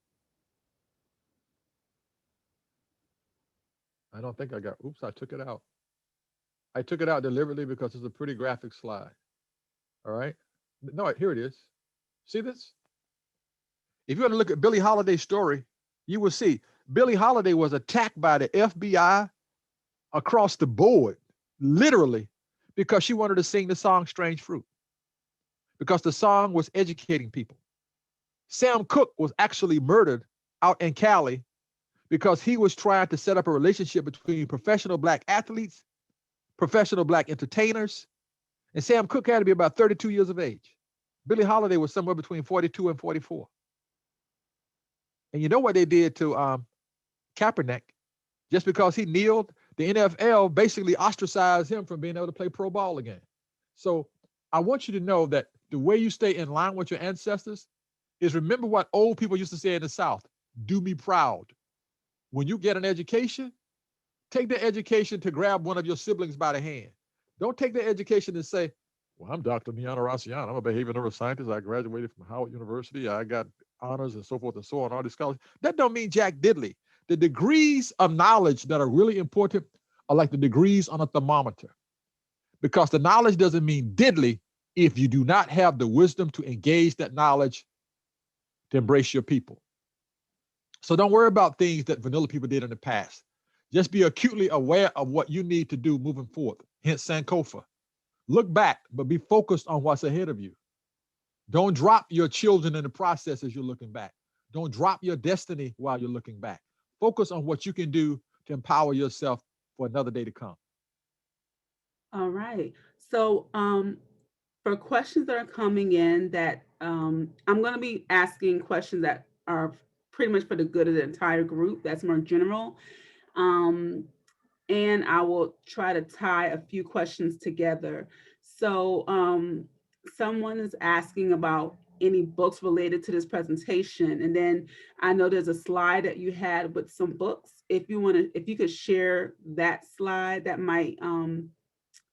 I'll come back to that slide, but this slide is more important than the slide that you saw with the other books on it, because this slide has 4 books on it. Okay. There are 4 books on this slide.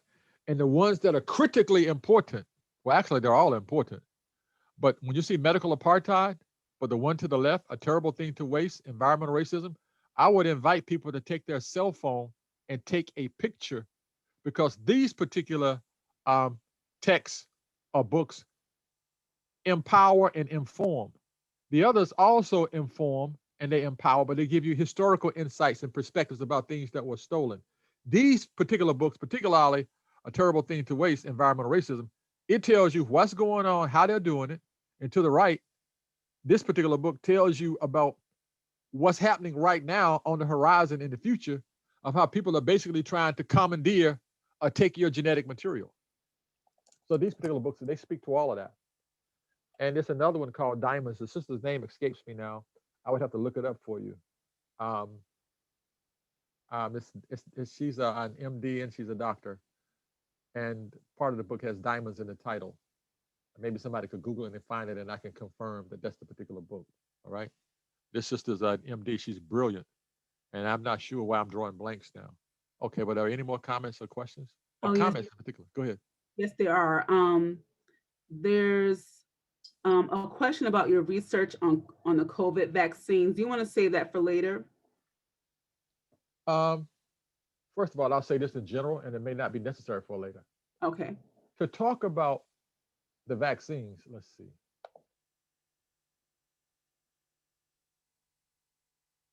I'll let this speak for you.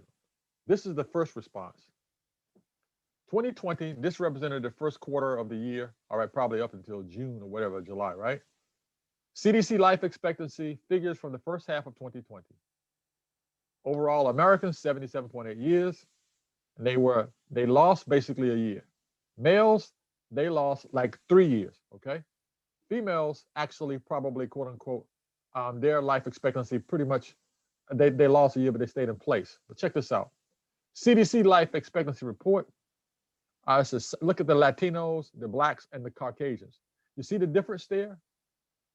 You see, Blacks were already, look, 72 years, 2.7-year decline. We don't even think about Americans. That's when they mix everybody together. Look at the Latinos. Look at the whites. So they tell you that they lost life expectancy, but the fact of the matter is they didn't lose the life expectancy. It's basically a few months. And then when you look at the statistics in terms of percentages, Black people make up probably about 14 to less than 15% of the US population. Latinos probably make up about 18% of the population. Caucasians collectively, they make up over 50% of the US population. These are conservative estimates, but they're fairly accurate. So back to the vaccine. Don't ask me. Look at what the data tells you. That's November and December. Black and brown people. Reasons for vaccine hesitancy in Black community. As a matter of fact, a colleague of mine, Dr. Timothy Moore, we just did an article. Tim dealt in great detail with the psychophysiology of what happens inside of the body with a number of things. But look at this particular slide. 71% are worried about the side effects. They don't trust the government, 58%. 47%, they don't trust vaccines in general. That's not me, that's Black folk. So ask yourself a simple question. You ever heard of smallpox being placed in the blankets for the Native Americans? You ever heard of the Mississippi appendectomy? Have you ever heard of the Tuskegee study? I think from 32 to 72. And they didn't find out then because it was a damn whistleblower that disclosed that information. So you asked me about my thoughts about this particular thing, which is basically a billion, B as in baby dollar industry. Do you realize that brown and Black people get taken off the planet for less than 20 grand in a variety of places in the world? And do you realize that people are constantly contracting a host of iatrogenic meaning that you might get sick in the hospital. Iatrogenic also associated with a word called idiopathic, which means you got sick in the hospital, but we don't know where you got it. We don't know where it came from, but we do know you got it in the hospital, but we can't tell you exactly where you got it in the hospital because its origin, we can't put our finger on it. We just know it's iatrogenic, which means its origin cannot be discerned, but we do know you got it in the hospital. Do you think somebody's going to shut down a hospital because 20 people passed away? I could show you another slide that will talk to you about how humans are not valued according to, I'm going to collapse these slides so I can take you to a particular slide and answer some questions. But that's my answer. The answer is built into the slide. It's not coming from me. I stay away from my personal opinion. You might not realize it. Nothing that I share with you is my personal opinion. Neither is it my personal interpretation. That's why I started off with Degrassi pointing out, and Brother Newton talking to you about science. I'm not talking to you about my opinion. If I were talking to you about my opinions, I'd have to move to Namibia. I keep my opinions to myself. I'm not even giving you my interpretation based upon my opinion. I'm sharing with you what the data says, and not only what the data says, but what other researchers in the field say themselves. That's why when I made that comment to you about pineal calcification and pineal intact status, I showed you a slide, and that data from that slide is really probably about 15 years old.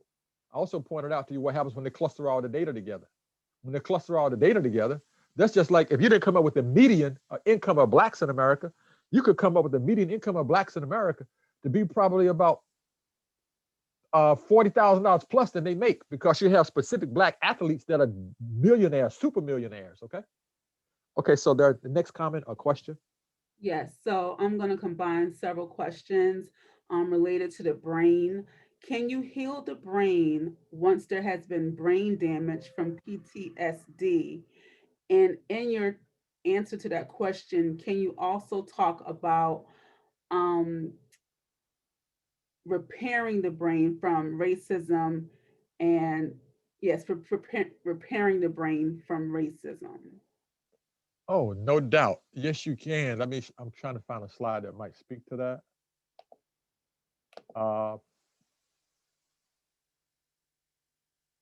Oops, didn't want to go there. Okay, first of all, the brain has this incredible ability that people in neuroscience and medicine refer to as neuroplasticity. Neuroplasticity simply means, you think about something that's plastic. Plastic is malleable. You can move it around. You can crunch it up. You can stretch it out, okay?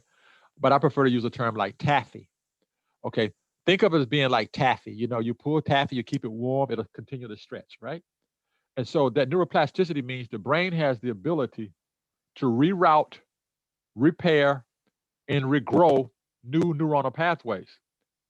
Literally, it has the ability to do that. It diminishes with age. When I say it diminishes with age, let's say if you're over the age of 70 and you've been kind of cognitively lazy. You don't play puzzle, word games, you don't exercise yourself, you don't walk backwards, you don't swim, you don't play tennis, you don't do anything that will require you to ambulate in a manner that you don't ordinarily ambulate. So the brain can repair itself. It's called neuroplasticity. And there are specific foods that you can put in your diet to enhance that level of repairing.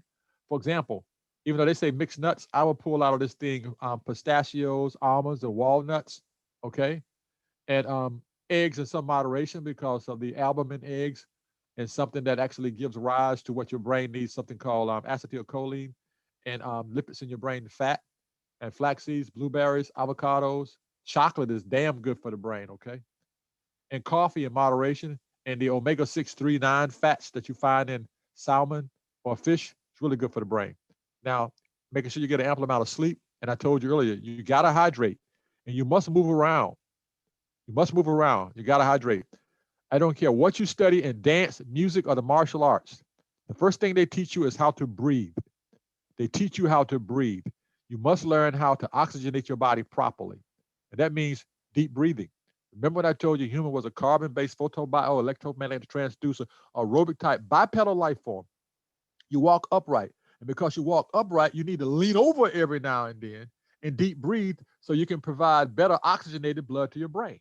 The average person in this audience is probably breathing out of his or her lungs at less than 40% capacity because they're probably seated.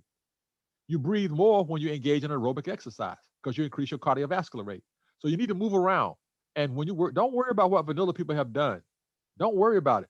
Just be mindful of what vanilla people still have the capability to do. Don't worry about what they have done. Be mindful of what they have the capability to continue to do.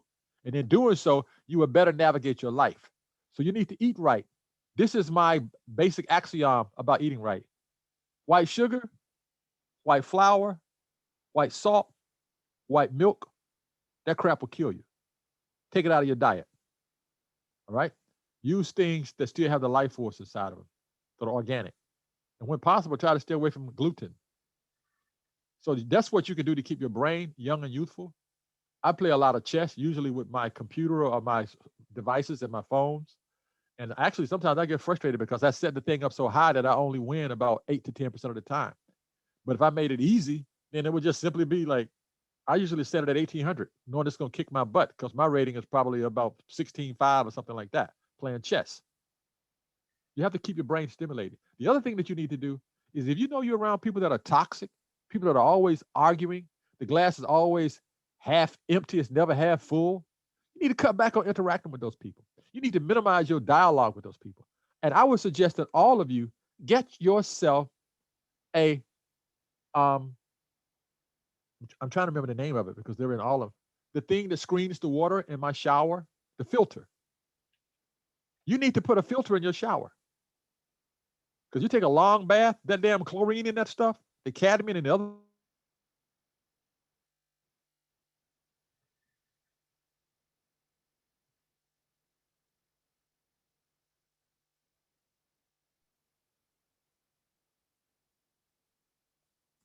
The great culling of water. This will blow your damn mind. Because the thesis in this particular thing is about how we decided to fluoridate the water and why we fluoridated the water. And in China, 2006, they realized that fluoride in your drinking water will give you brain damage, kidney damage, major organ damage. And I guarantee you, some of you all have been wondering, this is what you say about kids today. Oh, they are so computer savvy. They are so smart, but they haven't got not they, I don't want to say that about all kids, but you wonder about their common sense. The average child younger than age 14 cannot tell time on an analog clock. That's the clock that has the hands pointing on it. There's something else in the brain involved with telling time on the analog clock. Both sides of the brain have to be engaged simultaneously. A digital clock just has the numbers. It pretty much leans to the left side of your brain. Analog clock says, where are those hands? What are those hands doing? And God forbid you put up a clock. It doesn't have any numbers on it. It's just those hands. The average person is like, damn, what is that? Okay, next comment or question. So I have a few related to actually to what you just said. One person asked, what type of water filtration system do you recommend? I think you just need to go online, search. It needs to have at least about 8 levels of filtration in it, a minimum of 8. And I suggest that you change it about every 90 days to every 4 months. Okay. And you can read about them and choose them on your own because that's kind of specific tech knowledge peculiar to a particular device.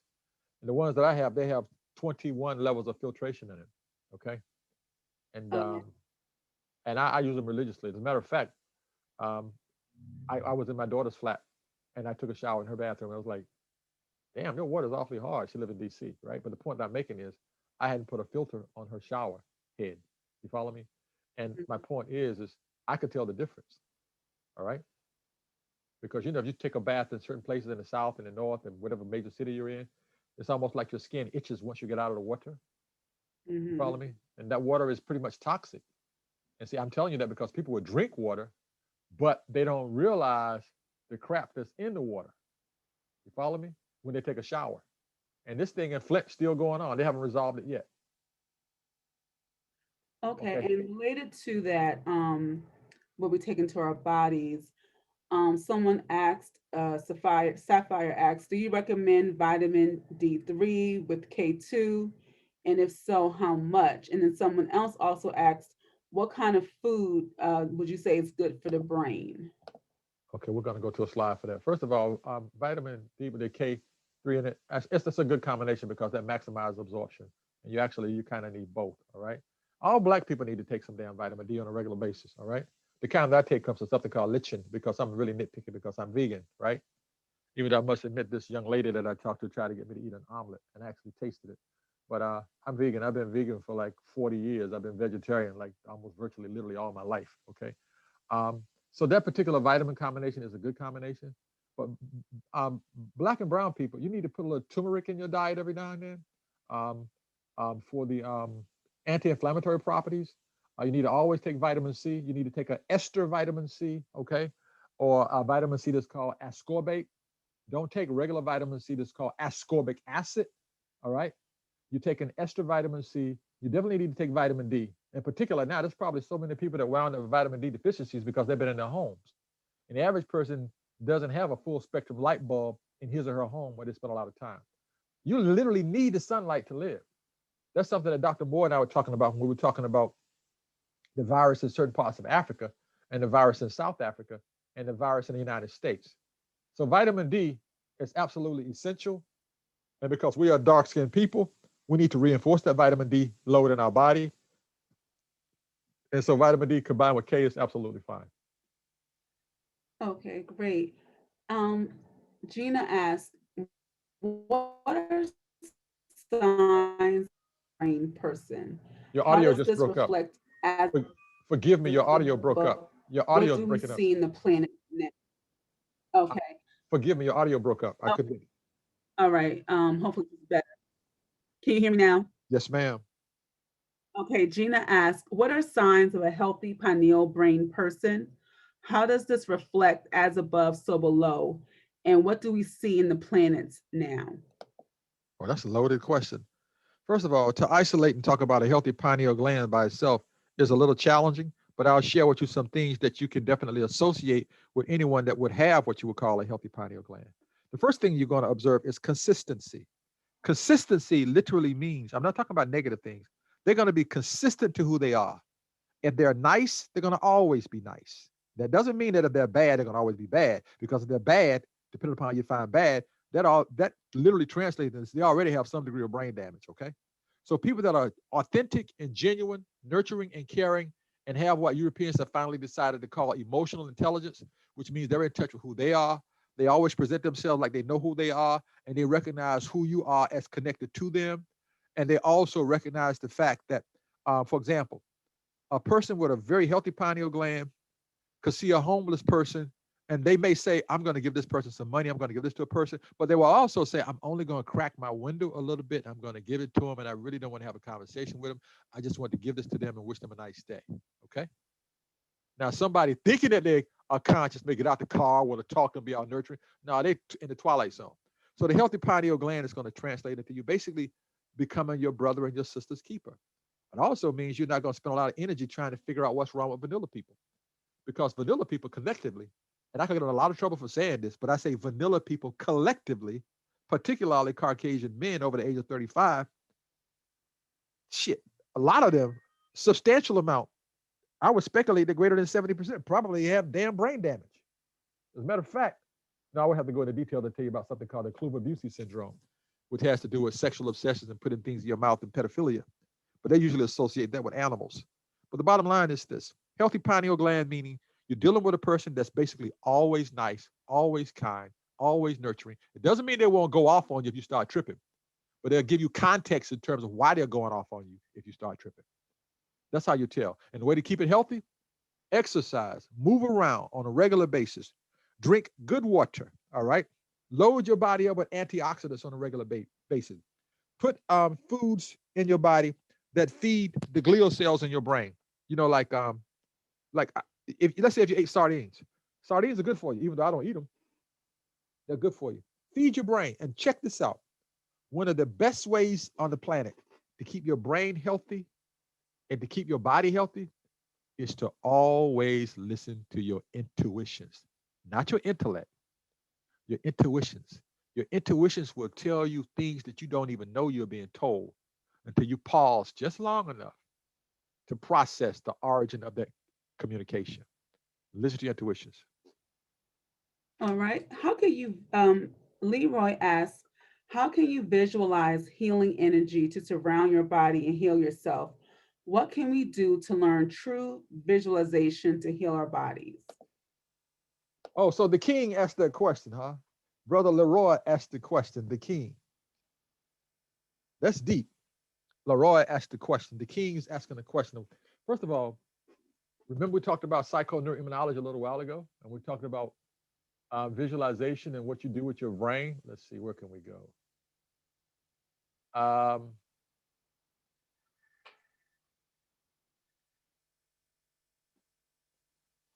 you have to be mindful of the fact that you are not an individual. The word individual means that which cannot be divided. You're connected to everything in the universe. Even my vanilla brothers and sisters, you're connected to them too, because they're basically uh, a hybridized version of the original people on the planet. And even though collectively I get on a lot of trouble for saying this, but some of us believe they've been genetically tampered with. Okay, that's one of the reasons why they built Silk Road, all right, in the Great Wall. And Silk Road was there, and the Great Wall was to keep barbarians out of certain parts of China. So how do you visualize? First thing you need to do is to learn how to center yourself. And the way you center yourself, you haven't got to sit down and recite a mantra to meditate. You need to turn off all your electrical devices. Make sure you're really clean. Make sure that you're either sitting up in some soft linen or cotton or bamboo, all right? No polyester, no dacron. Clean your body thoroughly. Clean your body with a soap that doesn't have any animal byproducts in it, okay? And no perfumes and all that kind of crap unless it's a natural essence, body oil essence. And take some time for yourself, at least every day, if you want to be able to tune into what's happening with your aura. Also, you need to learn how to clean your spirit. Where you clean your spirit, if you're around people that are negative, you need to learn how to shake that crap off. For example, I told some people that were having a lot of problems, this is what you should do. Not you per se. I said, what you should do is get some sea salt and some baking soda. And once you are in your shower, okay, after you've rinsed off thoroughly, you really rinsed off, okay, you can sprinkle the sea salt and baking powder in the shower on the floor and stand in it, okay? The sea salt and the baking soda, and stand in it because your pores in your feet are very large, right? Then you need to finish cleansing yourself with a natural soap, an organic soap, all right? Shampoo your hair too. Then put on some kind of nice clean garment that you haven't worn before, all right? Go somewhere in your flat and meditate. Don't talk to anybody. Turn off your damn devices. Don't have the ambient television on in the background. Turn every damn thing off, unless you're listening to some music, tonal music, with no particular thematic content, and relax. You do that on a regular basis, depending upon how old you are and how much quote unquote unwanted body mass you might have, i.e., so called body fat. Then I would say probably anywhere from 13 months to 21 months, you should be able to line yourself up a lot better and recognize the nuances of your aura. They won't always show up as a color to you, they will show up as a feeling for some people or sensation.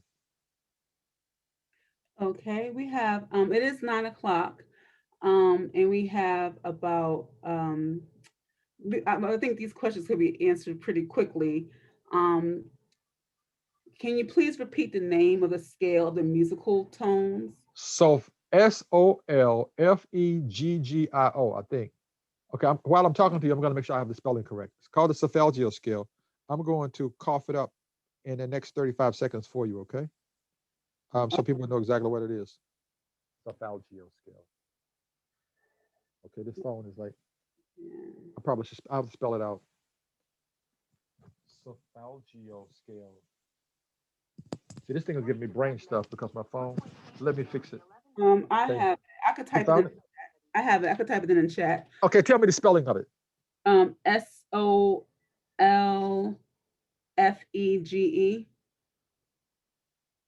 Is that the one you're referring to? Yeah, well, that's going to be it. Yeah. Well, when you see if it's talking about 7 sounds and the chakras, you look in your phone. I'm going to write it in my phone now because that's probably a variation of the spelling of it. Okay. But I'm going to give it to you. We can keep talking. Okay. What are the pros and cons of using pink Himalayan salt? I don't have any negative things. I found it, the Cephalgio scale.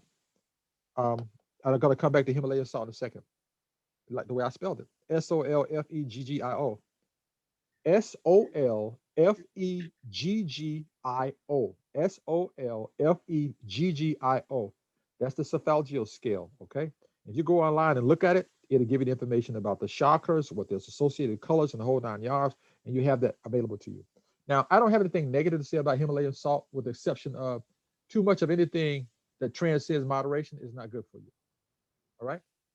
It has more minerals in it, but to me, a good sea salt that naturally dried, okay, is comparably as good. But the thing about Himalayan salt is typically it's pink, which means that it has more minerals in it.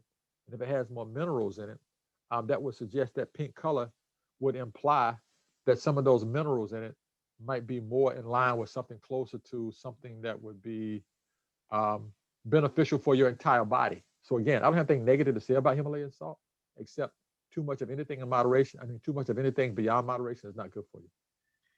Great. And our last question for the evening: how quickly can our brain impact or influence upon another or a situation once thought? Is there a time frame?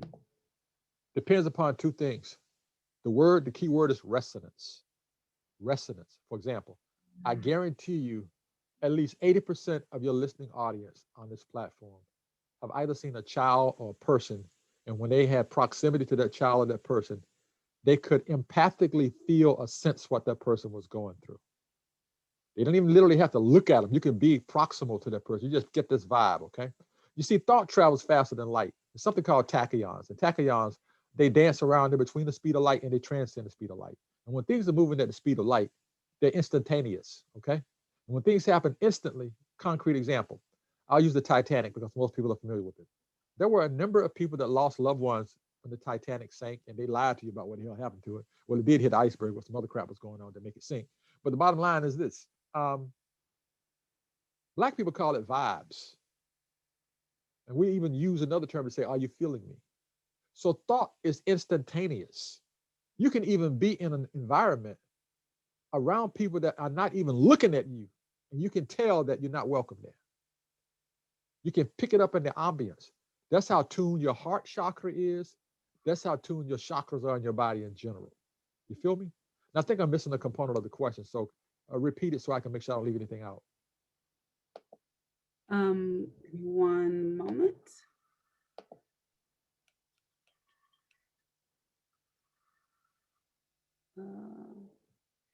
So, how quickly can our brain impact, influence upon another or a situation once thought? And is there a time frame? Instantaneously.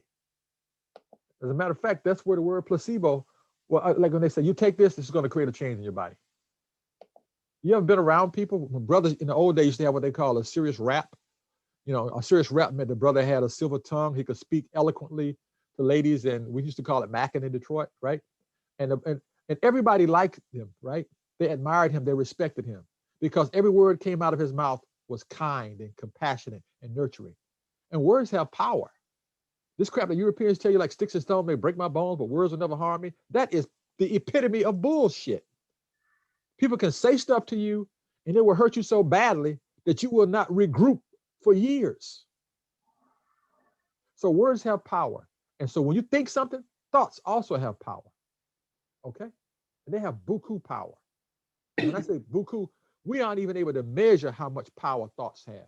But I guarantee you, if you're in a relationship with someone that you don't particularly like and you try to pretend that you like them, trust me, they know you don't like them. but they just may tolerate the dance. It's like people say, we have a big house together. We have so many cars. We have kids. I don't like you. You don't like me. Look how much stuff we bought. Look how many things we achieved together. But you don't like each other. And I submit to you, liking someone is more important than loving someone. Because you can love someone and not like them. Like, I love you, but I don't like you, but because you don't like the behavior. So Well, next comment or question, I'm going well, to go to a actually, we're going to begin to close out.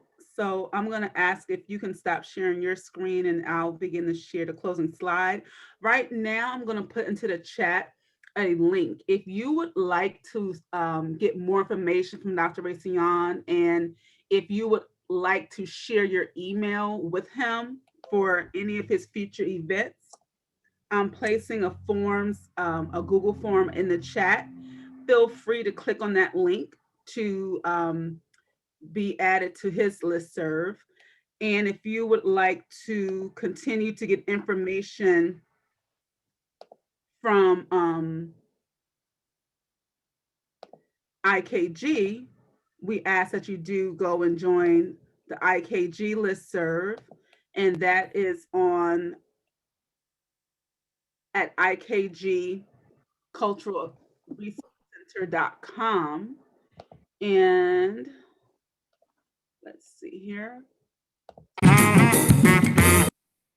We want to, first of all, let you know, thank you again for coming tonight. If you would like to contact Dr. Rasayon directly, you can email him at atonsdna@aol.com.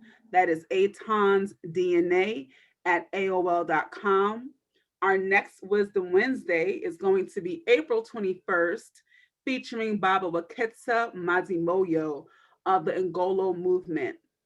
He's a brilliant brother out of Atlanta. And over the past year, he started the Ngolo movement, which is a community of African people who have been coming together, doing research and sharing resources to survive and thrive during this pandemic. So definitely a great presentation and great information that you definitely want to hear. And actually is really a continuation from tonight's conversation about the pandemic and staying and maintaining our health.